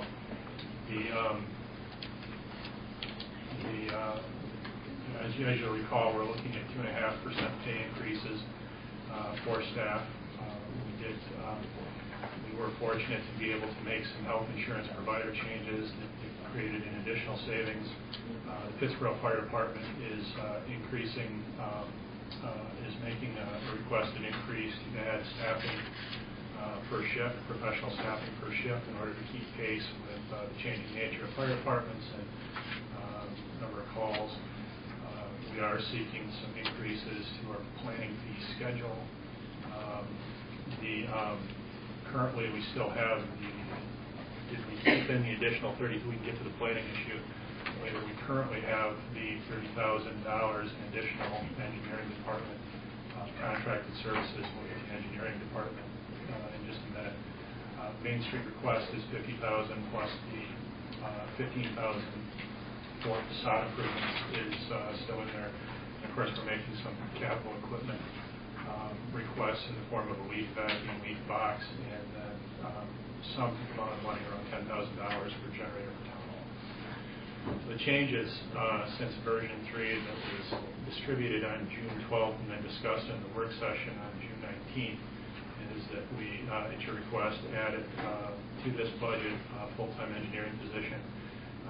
We say 10 months because we realize that it's going to take probably 2 months as an estimate to account for time to hire, advertise hire of that position. This has the effect of increasing the personnel line from approximately 46,000 to 131,000. To help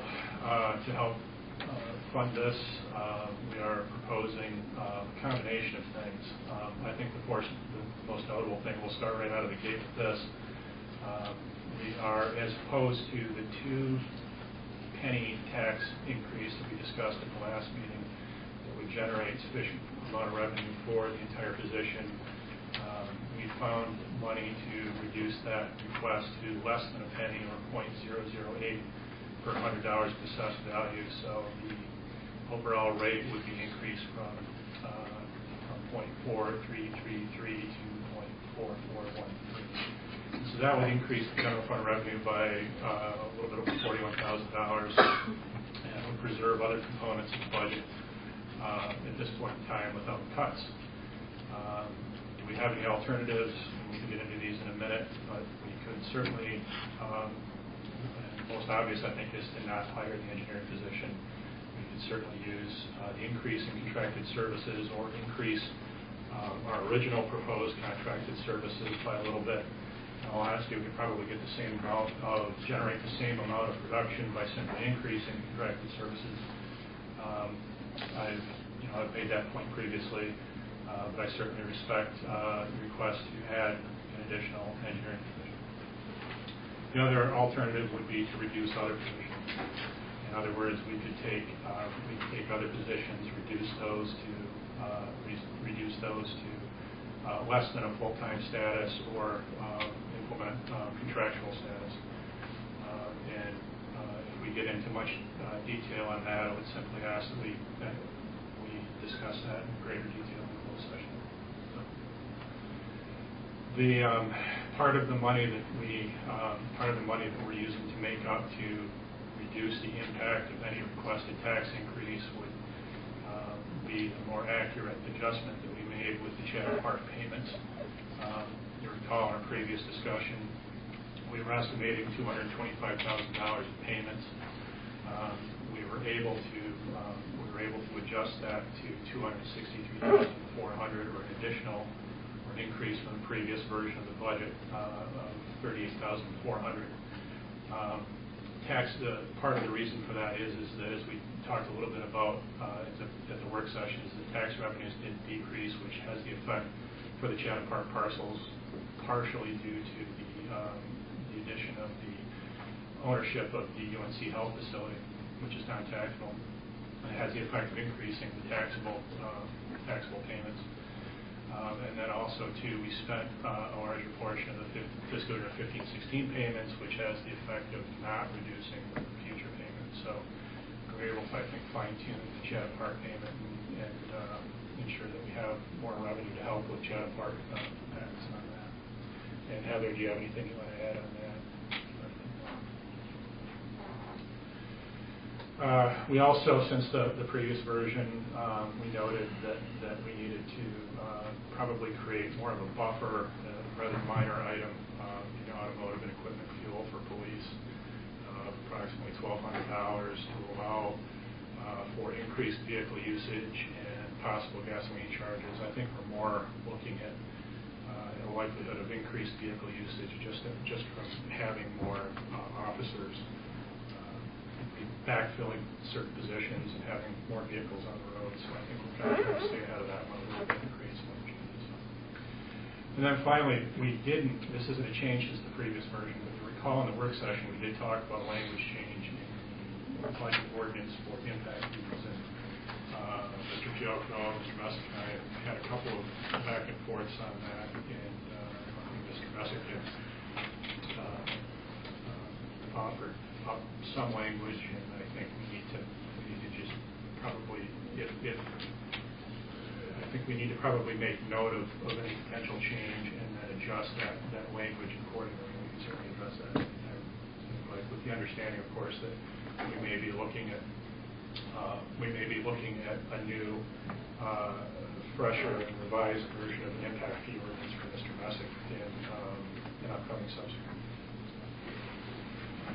I want to talk just go back a little bit about the tax rate comparison here. And this was a chart that I had showed you in the previous meeting, at the work session meeting, which shows where we fit in. The dark green, you can see where we fit in as far as our current tax rate. And I added a red bar there to show next to the dark green one to show where the proposed tax rate would align us with the other communities in the area. And again, this was the most recent information from the state treasury for tax rates. I would imagine many of those are going to go up in this next fiscal year. So you can see the effect of having a less than a penny proposed increase if you choose to go that route, and how we compare to other communities. I kept the slides in here as far as Main Street in case you did engage in any conversation on that. Enterprise Fund, there are no changes there, but I kept these in here just to highlight that we are not anticipating any rate increases. We're continuing with debt payments. We're making improvements to the treatment basins. We do require utilities tractor to help maintain sewer easements that are the work and the sheer size of our sewer easements over the course of this next year are going to increase. And we've been really budgeting for the last couple of budgets a decent sized utility tractor to help maintain those easements and other right-of-way areas too. And we budget that to come out of the enterprise fund in this case. And then planning-wise, we've got some things coming up as far as the distribution on the water system side for an asset management plan, and also too we have the water and sewers system study, which should be the beginnings of a master plan with Chatham County. Our share based on per capita would be $6,600 for that. So again, next steps, what we're looking to do is approve this. Hopefully tonight, if in your thinking since the 19th, and if you have more you want to go over and talk about as a result of tonight, we can certainly technically schedule another meeting. The staff is just asking that we do stay on track and get it approved. Drop dead date by June 30th. I think I just remind you that this is a document that can be adjusted throughout the fiscal year. So I would anticipate, as you've seen tonight, I would anticipate at some point in the meeting to make an adjustment. It's not. This isn't the document that you're approving tonight. It's not marble, but it does have to be the best starting point that we can take this. And with that, I would certainly open it up for any comments, questions, or concerns with that. Ultimately, once you're comfortable, if you so choose to approve the budget ordinance with or without modification. Thank you. Questions? I just have a question about it. Since we've changed the budget since our public hearing, you mentioned this is a public hearing? No. Just required to hold one public hearing. Okay.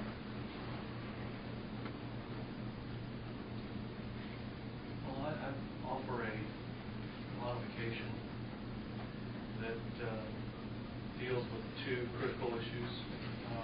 One, does not raise taxes, and two, does not hire an engineer but adds to the contract services for an engineer, and ups it from $30,000 for contract services to almost $74,000. And we get there by taking the additional $38,400 from Chatham Park, putting it in that category, and also taking what was an expenditure previously identified as transfer to general fund balance, and throw that in to contract services, and that brings us to $73,875 as an option to contracting for services as opposed to hiring a full-time position. And that gets us to a balanced budget without raising taxes. So I offer that for consideration. I'm kind of with you on the, I'm definitely not going to be in favor of tax increase. I can tell you that. Another thing I was thinking on is the 10-month, which we discussed during the work session, is how long it's going to take to hire a utility engineer. if we was to hold this back to the first of the year, what is that, 6 months? Would that not bring this increase down to half? We would pay less salary and benefits, by a certain amount. You have to calculate what that would be.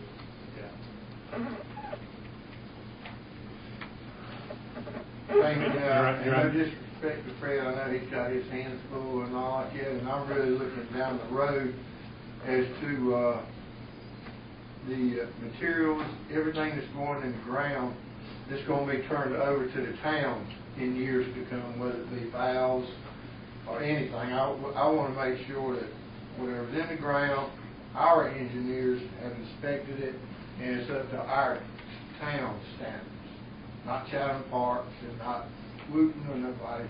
I just want to know that our engineers are satisfied and happy with what's in the ground that we're not going to see for a long time, hopefully.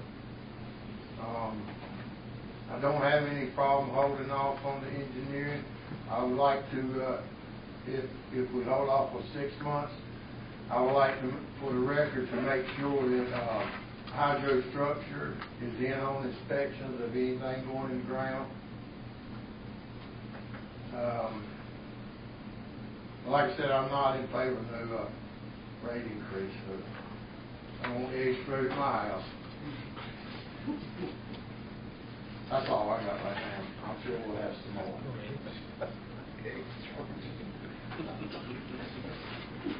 Commissioner Farrell, I very much agree with you, and I also think that contracted services does not get us that level of commitment and loyalty that we would get from a staff person. I'm intrigued by the idea of having a staff person start at a delayed date that would, for budget reasons, allow us to hire that person without a tax increase. I'm not enthusiastic about tax increases myself, but I'm also very much appreciative of the chart, which clearly shows that if we did what this proposal has laid out, we would still be in the lower third of all these comparable municipalities in terms of the property tax rate. So it's a very modest increase, and our property taxes would still be very modest, but it would give us the capabilities that I think we need in-house.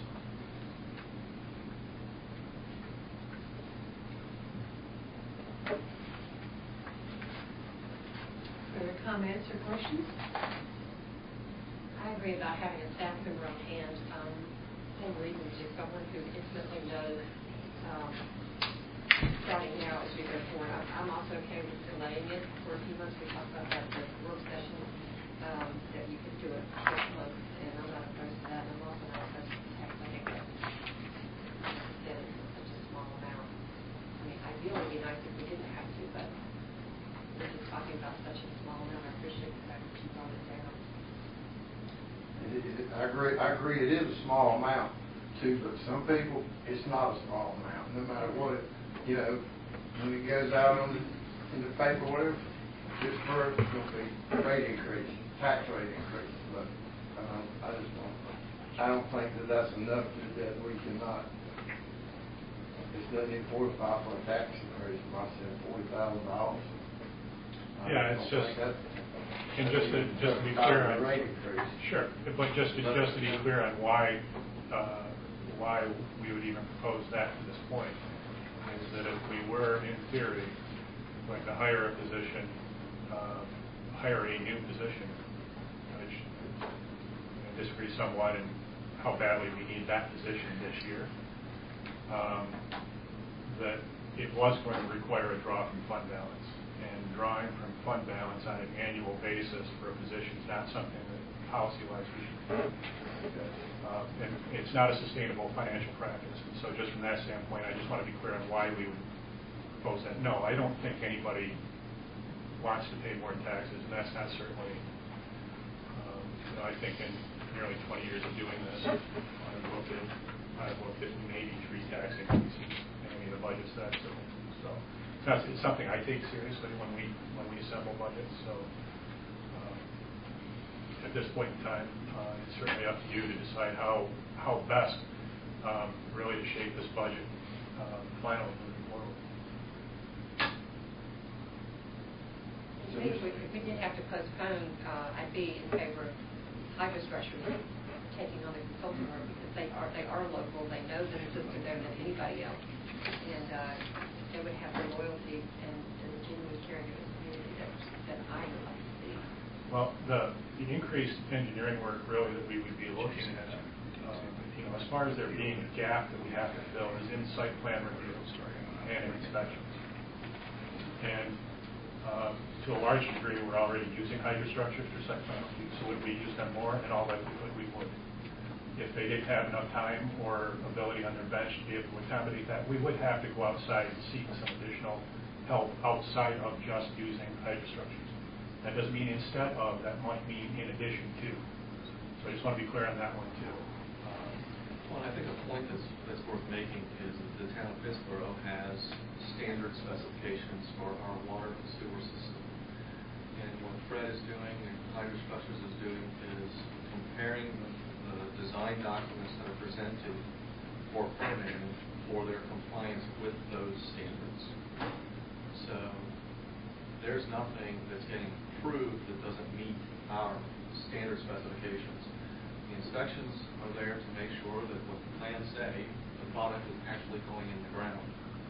And so it's not like Chatham Park or any other developer gets to decide how they are building the infrastructure of the town of Pittsboro. It has to comply with our specifications. So that's where I think contract services can be a really good tool for those type activities.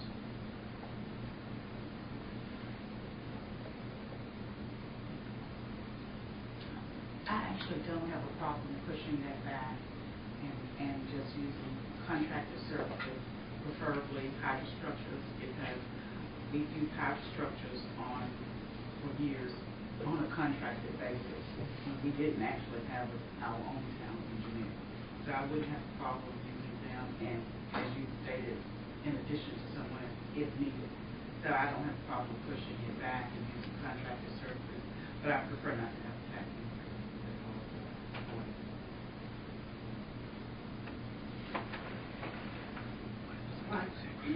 Are there any further questions, or how do we take these comments and meld them together into a... I was going to give Manager Grusbeck high praise for the reconfiguration he'd already done. Yeah, you want to hold off on that. And now we've put the kibosh on all of that, and we're going to toss it back to you again, I guess. Yeah. I think as long as we're clear in if the direction is that you're comfortable in pushing back the hiring of an additional full-time equivalent engineering position, pushing back an additional 4 months, so it would be a total of 6 months. Is that what I'm hearing? To the first of the year. Till the first of the year. We can take that calculation and simply, well,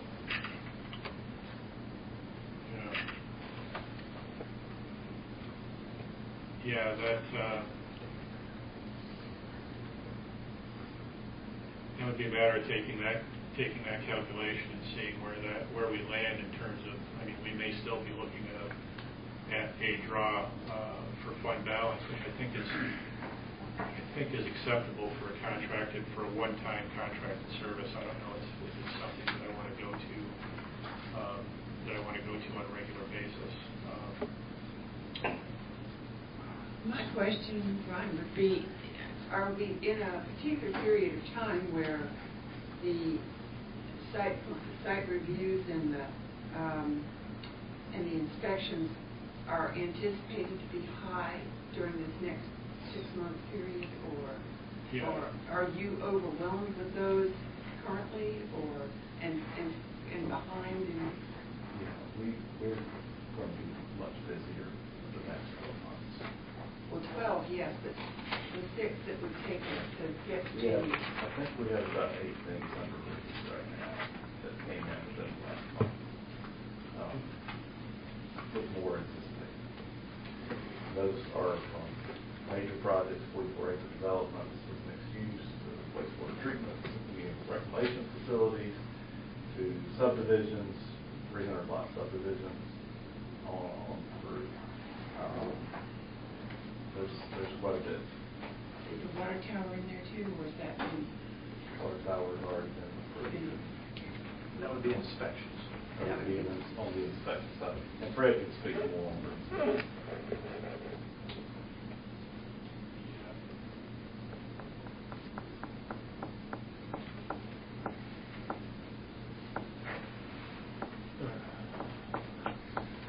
I guess that would be my concern, is that you all are overworked currently and delaying this by 4 months.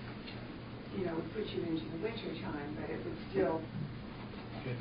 Actually, some of the work that we talked about, Commissioner Fiocco described, some of the work that we're talking about is work that we would simply, within a month, we would probably be able to evaluate who we could go to for additional contractual services to help handle needed site plan reviews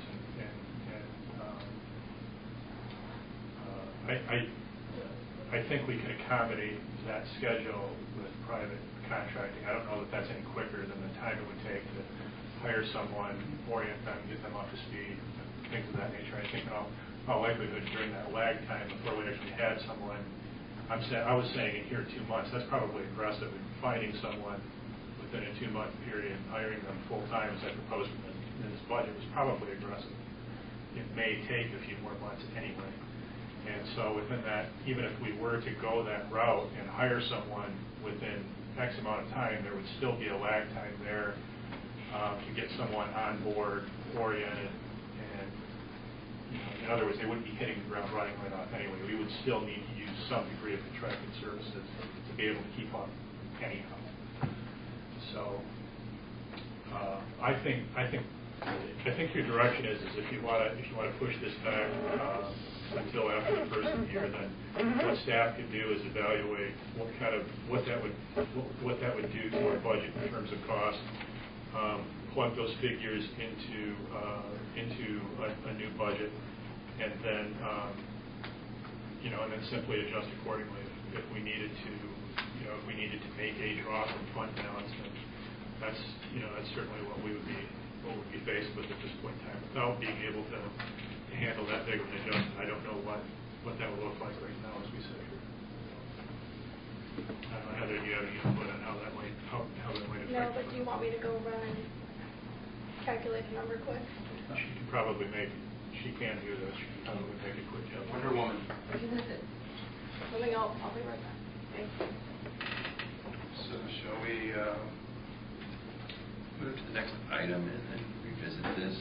Well, if you don't mind, could we take up the issue of the language on the ordinance, the impact fee ordinance?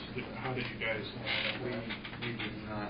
Paul, I don't know if you sent the draft you were mentioning, but I did not get it, so we haven't really had a chance to work through it. So my thought is that we can live with the language we have now. Obviously, I don't think we can do it on the fly, but it is something that's a priority, I think, of mine to see if we can make provisions to that policy moving forward.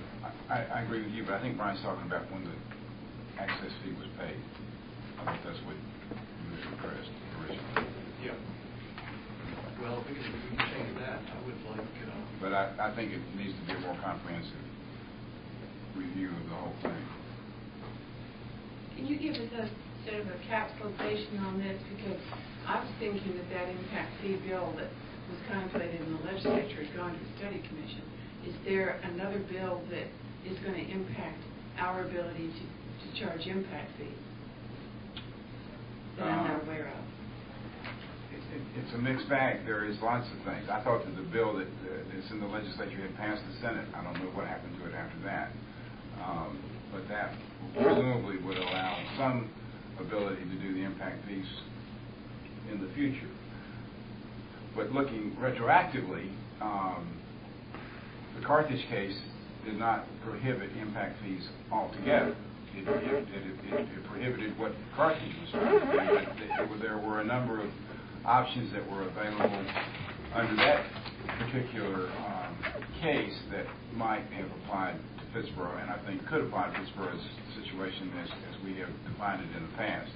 The Supreme Court has, I think, accepted that case for review anyway. So that is another thing that is to be determined. So you got the legislature's plans that are unclear at this point. The court's opinion is unclear at this point, and so we are in a period where it's not completely clear exactly what the future is going to hold. But something needs to be done differently than what we have been doing for years. There needs to be some kind of methodology that is expressed. If you are going to charge an impact fee, how do you calculate it? What's it based on? How do you do that rather than just plugging a number into the budget? And what is the fee for, and how is it to be addressed in the future? And those are things that need to be done comprehensively. But the main issue that the current budget ordinance provides for the access fee to be paid upon the time the zoning compliance is issued, which is the time when the building inspection is started, building permit is requested. I had suggested some language to say that it would be upon the later of whenever the certificate of occupancy is inspected, or when a connection is actually made to the line if there's not a CO involved, or if it's a non-residential customer that's expanding their operation and using more water, so then you would charge it at that point.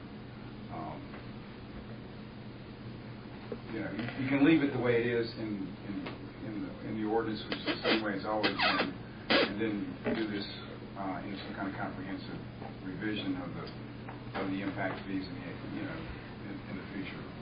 And I think it'll be in the near future too.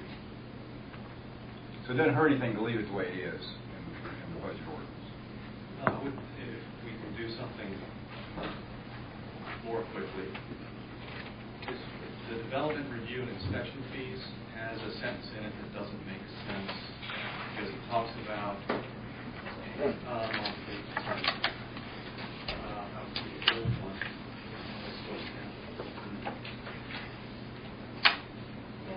Okay. And so it's talking about, we're talking about inspection fees, development review and inspection fees, and presumably the fee has been paid for the inspection as opposed to the inspection being done prior to receiving the fee. And it does talk about the fee being due upon submission of the final subdivision plan, site plan, plot plan, blah, blah, blah. But then it has this other sentence that says final plat approval will not be accepted until these fees are paid, as if that was an option. Because by final plat, the improvements are in the ground. So I would just strike that sentence. Because the sentence of this paragraph above it says when these fees will be paid.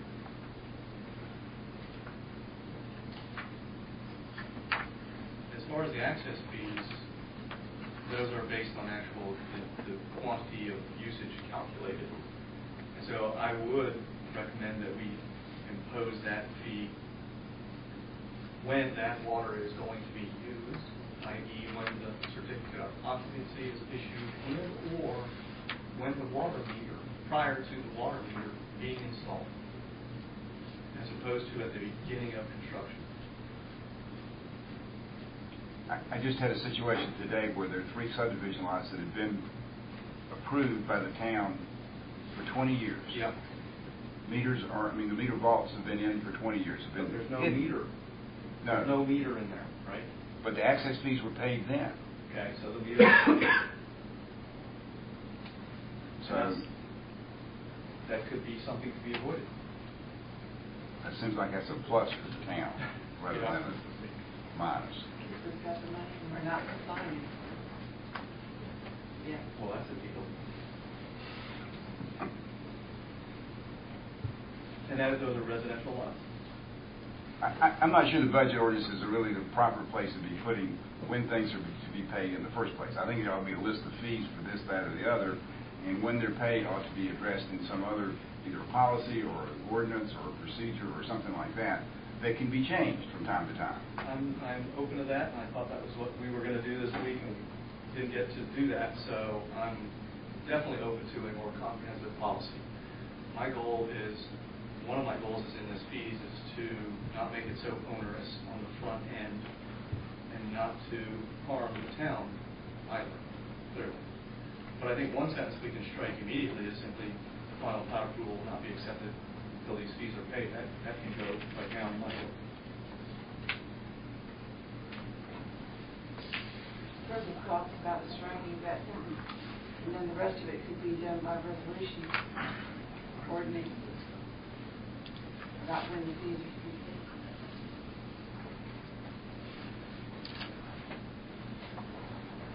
I don't think it would cause the town any harm to do what Mr. Fiocco suggested on that. Thank you.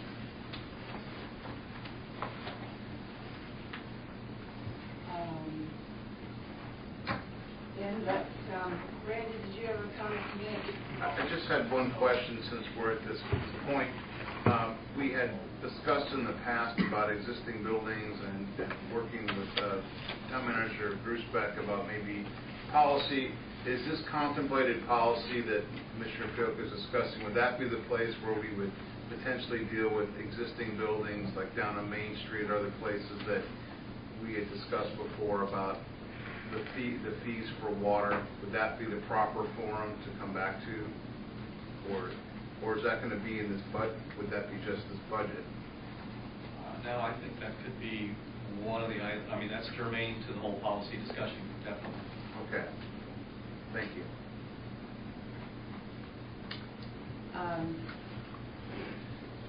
Heather is back with the calculation. Yes. So reducing the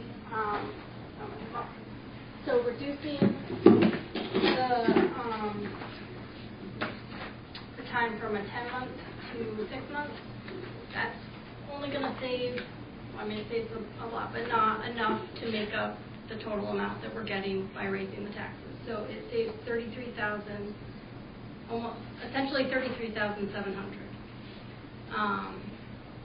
So we would still be needing $7,868 to make up the difference from what we're getting with the tax increase. How much would that make up? So if we reduce the position from 10 months to 6 months, then we're gaining an additional $33,700. So, but we would still need to make up an additional, essentially, just under $7,900 to match up with what we still need to cover. $79,000. $7,900. And that balance is Huh? It's what we need to make up? what would it take to balance? That. $7,900. Yeah. Okay. So Heather, my question is, if we delayed hiring an engineer for 6 months, would we need to be doing extra hiring outside sources during that time? So would some of that savings be lost, or would we be able to continue where we are? Well, so we left the $30,000 in contracted services for inspections and other stuff. But if we had a lot of need for that and we needed to go over the $30,000, like, we would be coming back to the board with a budget amendment asking for more money. But if we cut that position totally out and we put all those funds, we would essentially be putting maybe $50,000. I'm going to say $45,000 additional, maybe into contracted services. So if we took out that, okay, we live at 6 months, so that means there'd be 6 months of less contracted services. So how much would that save us by hiring an engineer as far as contracted services? Would that makes sense. Well, it's hard to know, so it's hard to know how much we would actually end up spending under contracted services, because I don't know how much they would need to do. Right now, we have allocated 30,000 under contracted services. It does seem like that if we hired an engineer, it seems reasonable to expect that we wouldn't have to spend as much on contracted services. So I'm just trying to look for that 7,000. The 30,000, let's keep in mind if we go back to the original submitted budget, our $30,000 increase in contracted services was what I felt from a staff perspective would get us through the year without hiring an additional engineer for 12 months. So I think the 30,000 that we've already budgeted for contractual services should be able to get us through past the first of the year. We can certainly evaluate within the budget based on project by project that arrives in our office whether or not we need to come back to the board for additional money at that time. But at this point in time, it was I would fall back on my original estimate of $30,000 being sufficient to most certainly get us through past the first of the year on contractual services. In other words, what we're doing by not hiring that position for 4 additional months, for a total of 6 months, is essentially allowing you to not have to make a tax increase. That's really kind of what it comes down to. But you feel like we will need fully that $30,000 in contractual services? I thought we could get by for the entire year. That's my point. My point is, Well, then should we take the $7,900 from $30,000 of contractual services? I don't understand the question. Basic contractual services, 22,000. Because if you thought that it would last the entire 17-18 fiscal year, and we're not asking that that be done now, because we'll be hiring an engineer in January of 18, then we should be able to reduce the $30,000 contractual services by $7,800 for $900 that we need to make this engineer work. Instead of taking it from fund balance. Right. Instead of taking it. Because 30,000 was for the whole year, but we didn't need it for the whole year to repair something, so that's what that 30,000 would be less.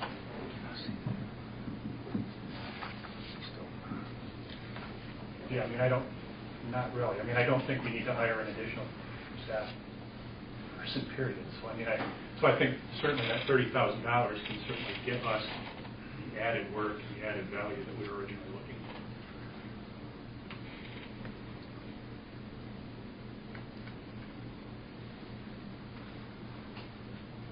Could we have the thoughts of staff on that? Are you grimacing or not grimacing or? Whatever. Okay. I'll just say we do need some help. However you get it. Yeah. Brian, could we not take any of that 30,000 or that money from that we're allotted from Chatham Park for services? Is that a factor? We already have that budgeted for other purposes. So the money that we're receiving from Chatham Park has already been budgeted.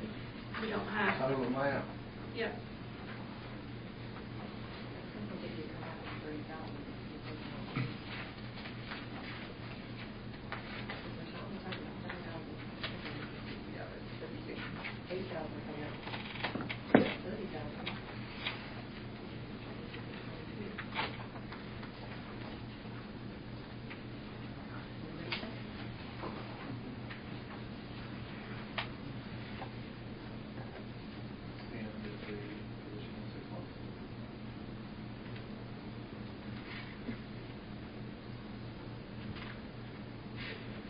Contracted services under Chatham Park are $36,000, which was an increase of 140% of last year's budget. So would perhaps Robbie, Peter, Kay, Paul maybe take half of the needed $7,900 from contracted services under Chatham Park? Those are allocated for other contracted services. like Davenport, the SNA Communications, you know, so for other contracted things that we are anticipating that we will have. So if we take it from there, then we won't be able to do those contracted services. I understand what Bet is saying about taking it from the 30,000. So, I mean, I think there's either two ways you can do this: is either not doing the position and allocating the additional funds to contracted services, or saying the position is in 6 months and taking that extra from contracted services. Right. And or take that money from fund balance, because I can't recall the numbers, but I think our audit told us we could run for 500 and some odd days without any tax revenue. So we're in a very healthy position. That's correct, but I would have to back up Brian when he says that for a salary position, we don't want to draw from fund balance, because that is an ongoing expense. That's right, and I'm not suggesting that Right. it's an ongoing draw from fund balance. It's something right now to get us to a position where we can start thinking about how we fund the position and still provide services that are required. Well, I know, I mean, our tax revenue is going up. There's development happening, and ad valorem taxes are going up. Right, but they're not the only folks in development. They're adding value. Can we need a motion? Yes, we do.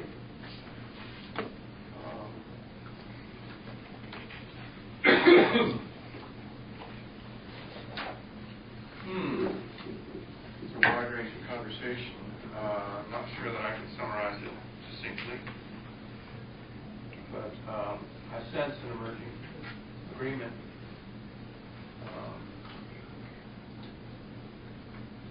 Anyone else care to take a whack? I'll take a whack at it. So I'll make a motion that we approve the budget as proposed with modification of allocating funds for only 6 months for the utilities engineer, with the balance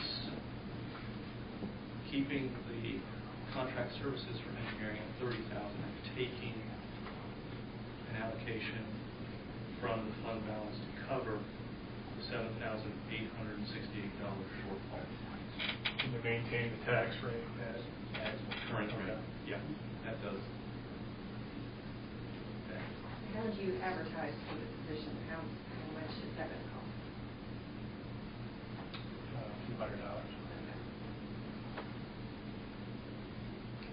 So the motion's been made to approve the budget as presented with the modification to allocate 6 months worth of salary for a hiring of a utilities engineer, keeping the $30,000 in contract services line in engineering and maintaining the current tax rate. Second. And taking away the $7,868 from fund balance from the shortfall. Are you still seconding? Yes, Jake? Oh, okay, so that was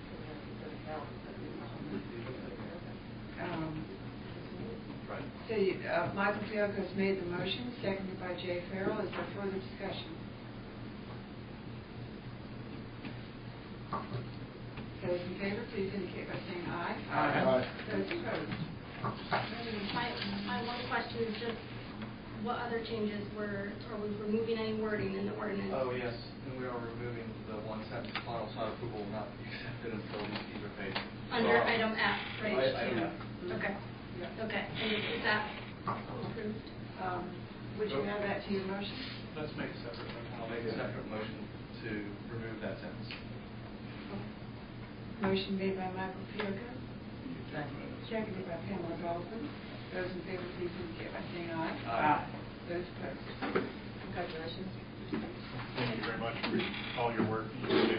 Thank you. Thank you very much. Thank you, Brian and Heather. Thank you very much.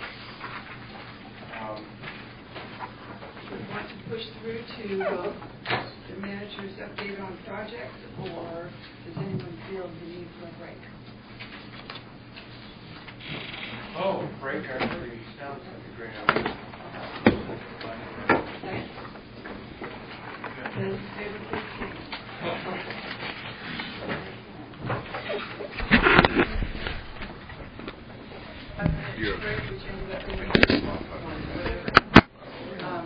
Is there a motion to go back in? Second. I move from Jay Farrell, seconded by Michael Fiocco, to return to session.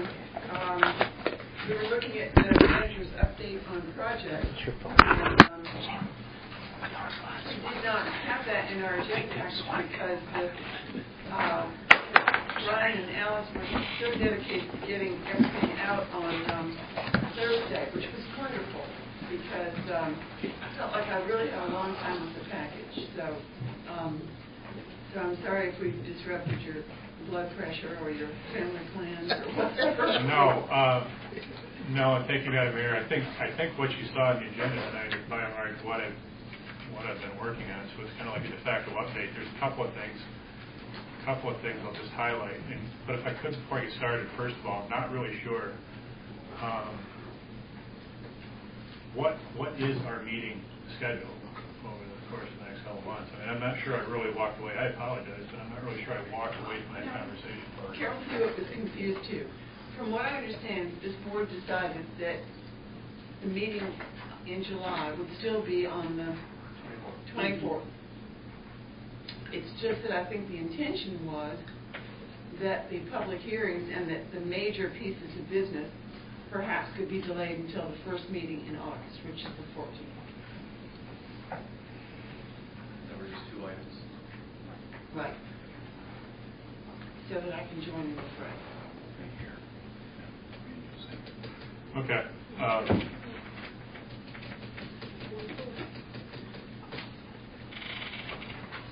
I'll have to think about that a little bit because a lot of what we're dealing with is kind of major.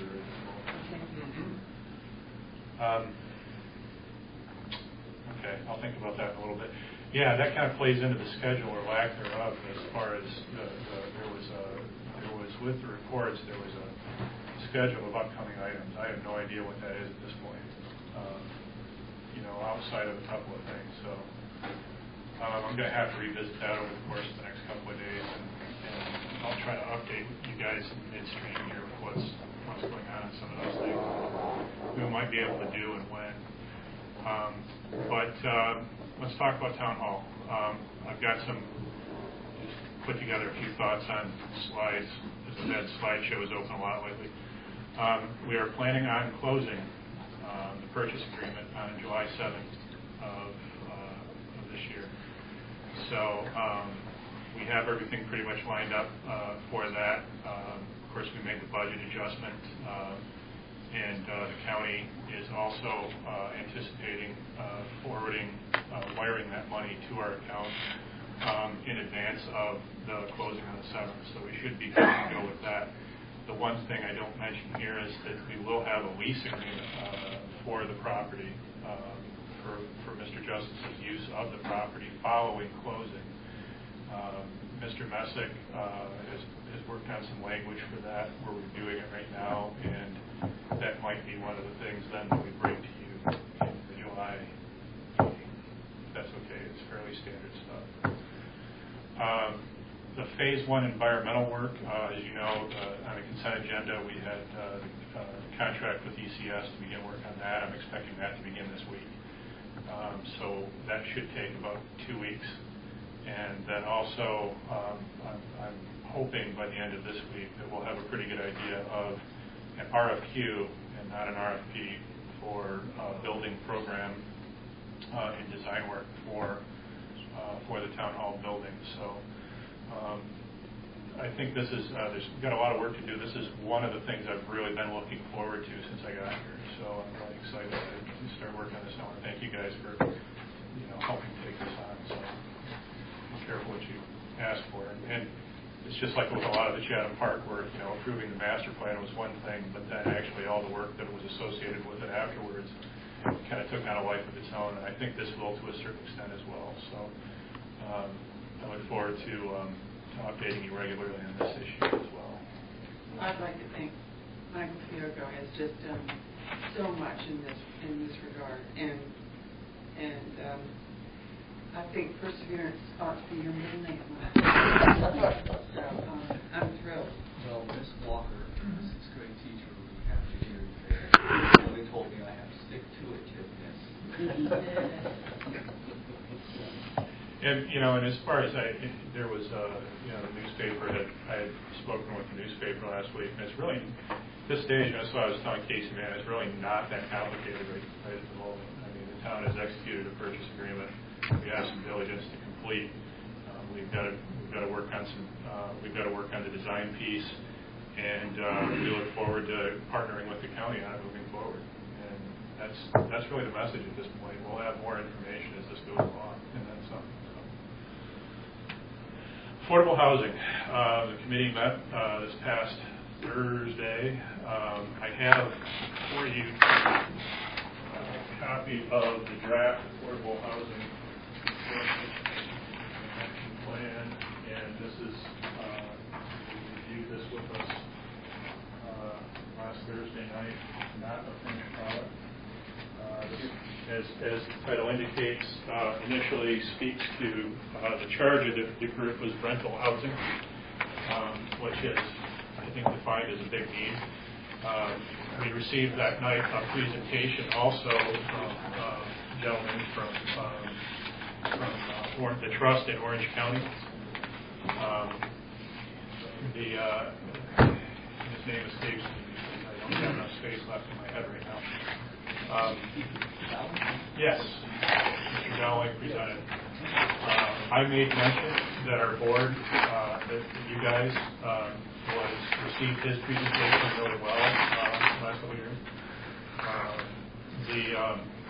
Some of the discussion with Triangle J and with that group seemed to indicate that a trust similar to that might work for a coalition involving some of the Chatham County communities. And so this might be something that we explore, but the document that you have here is not a final document. We have one more meeting in July, and so we'll be looking at finalizing some of the goals, and strategies, and targets. You can see those identified therein. And then once that's done, I've asked that they also make presentation to you, probably, if you don't mind, maybe one of the August meetings, follow up on what they've learned. Mayor Pro Tem Baldwin, I don't know if you have. They were actually planning to come July 24th. Okay. And present to us the initial information that they had presented. Okay. I don't think the plan's finalized. Just for, what okay. they presented to us, and then we had a Triangle J meeting where they presented some other information cool. that I wanted. Okay, I'll hook back up with Aspen and find out his possibilities. Great. So it looks like that's happening. UDO, we talked a little bit at the last meeting. I think the July meeting also, unless I hear otherwise, we'll have Roger there to talk a little bit more about where we are in the process. We're trying to get the final draft from Clarion on that. I don't have Jeff here this evening at this point in time, but that's kind of a back and forth on whether or not we'll have the final draft at that point or something resembling a draft final. But at any rate, we'll have Roger there to at least check back in with us on where we're at on that process.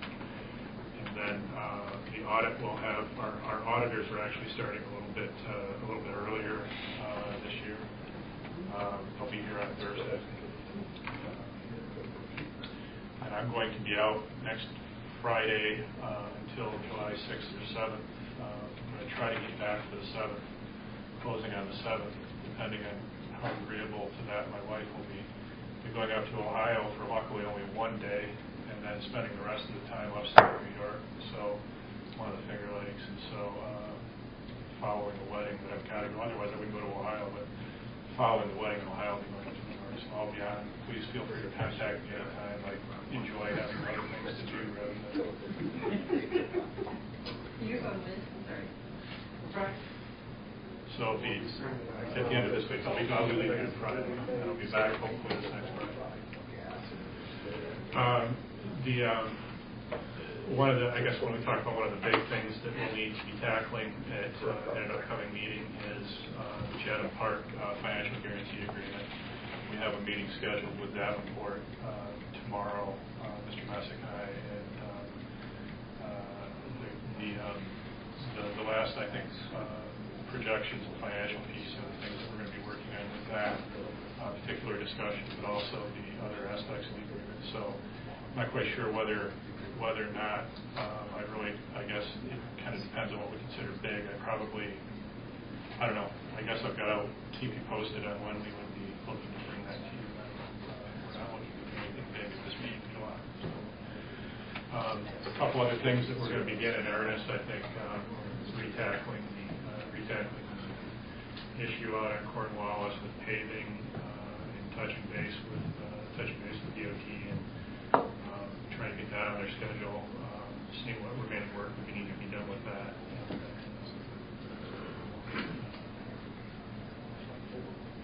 Probably some other things like The bridge is open. Yeah, the funny thing about that was we weren't even, it was like all of a sudden one day we heard the bridge was open and the barricades were gone and it was kind of, so I think it was on a Friday that I heard that. It seems to be working pretty well. I haven't noticed at the town, or I haven't noticed anything yet in terms of restoration. It needs to happen, although that's certainly a possibility. So, with that, that's all I can think of right now. Duke Energy agreement on EV charging stations? It's been signed. I actually pondered whether or not I should bring that up during our extensive budget discussions, but thought better of it after consultation with one vendor who has pointed out that if we proceed with CARE, she'd be very happy to deliver that consultation for free. We could probably do it for the precise amount of the Duke budget funds. Yep. Yeah, you forwarded that information. Very good. Make sure. Yeah. In other words, we don't have to spend our money. We can just spend Duke's money. I am very clear. Yeah, that's a good point. You'll notice in this budget, we talked a little bit about one of the previous meetings, that the Duke's money, so to speak, is $20,000. So I didn't budget anything above that $20,000. Certainly, if need be, we can revisit that at that point in time, like we talked about earlier. So at this point in time, that would be my goal. Randy, did you want to say? Yes, Mayor. Just one quick question on what Brian first alluded to. On that lease, since the excitement for the downtown merchants and folks has really been about the parking and the town getting us, I would just hope that when you sign a lease that carries over, that there's no re-emergence of the chain, and that you have some reasonable consideration for use of the parking. Obviously, when you get into construction, it's a different case, but that's gotten you the most support on the street, is the fact that there's going to be parking spaces in the town there. I would hope in this interim period that the parking would still be available when the town takes ownership, under some type of reasonable supervision, of course. The contract purchase has an exhibit that indicates what areas of the parking lot are for public use and private use. So that's included, and it's anticipated and included. Commissioner concern? Jay, may we start with you? Sure. I just have one thing that was brought to my attention, and we actually spoke about it last week at the last meeting, was the Jake Race. I had a gentleman come by the restaurant last week, and he lived on Pittsburgh Moncure Road, and was very concerned about those curves down through there. He hears it all the time at night. It's like a lot of trucks on that track, on that road, and he's not in the city limits, but he is in the ETJ, and I don't know if we could go through DOT or whatever and get some type of signs and start getting that stuff posted up around town.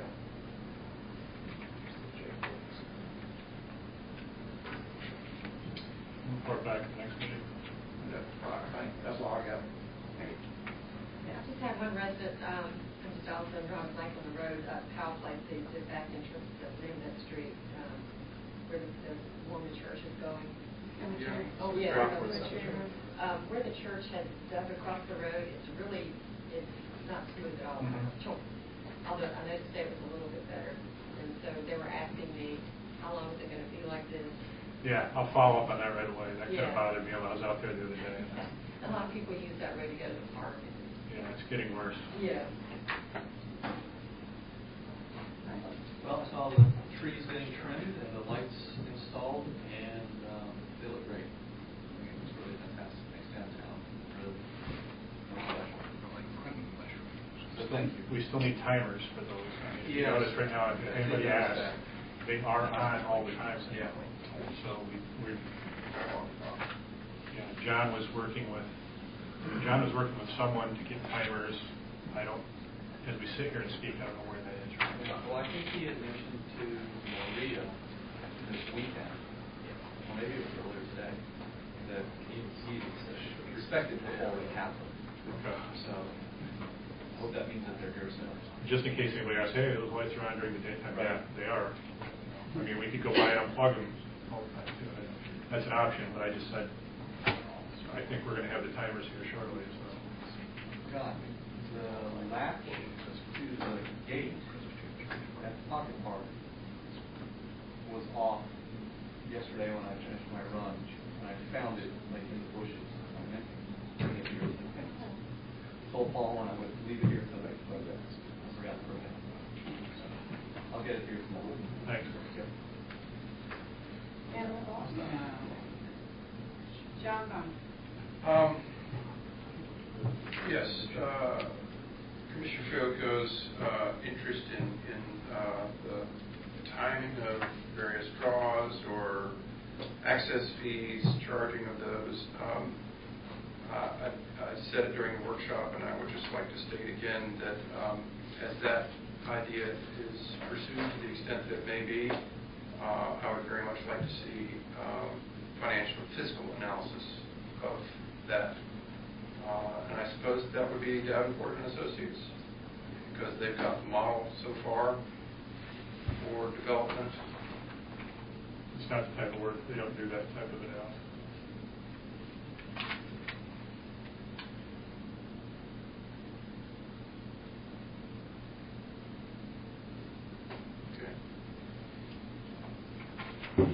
We have an idea of how often that comes to pass.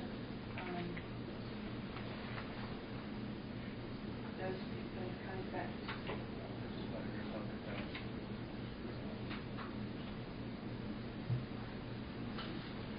Well, why don't we try to figure out how we can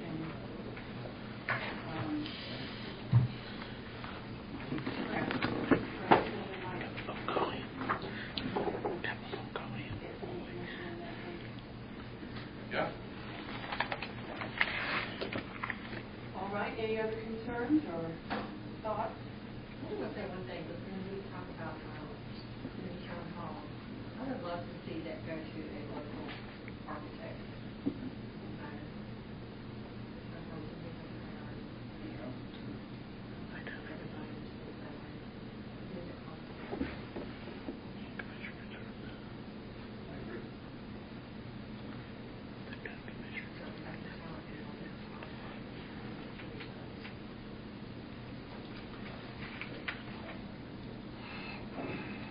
Well, are we ready for a motion to adjourn? Moved by Marcus Fields. Second by Brett Wilson.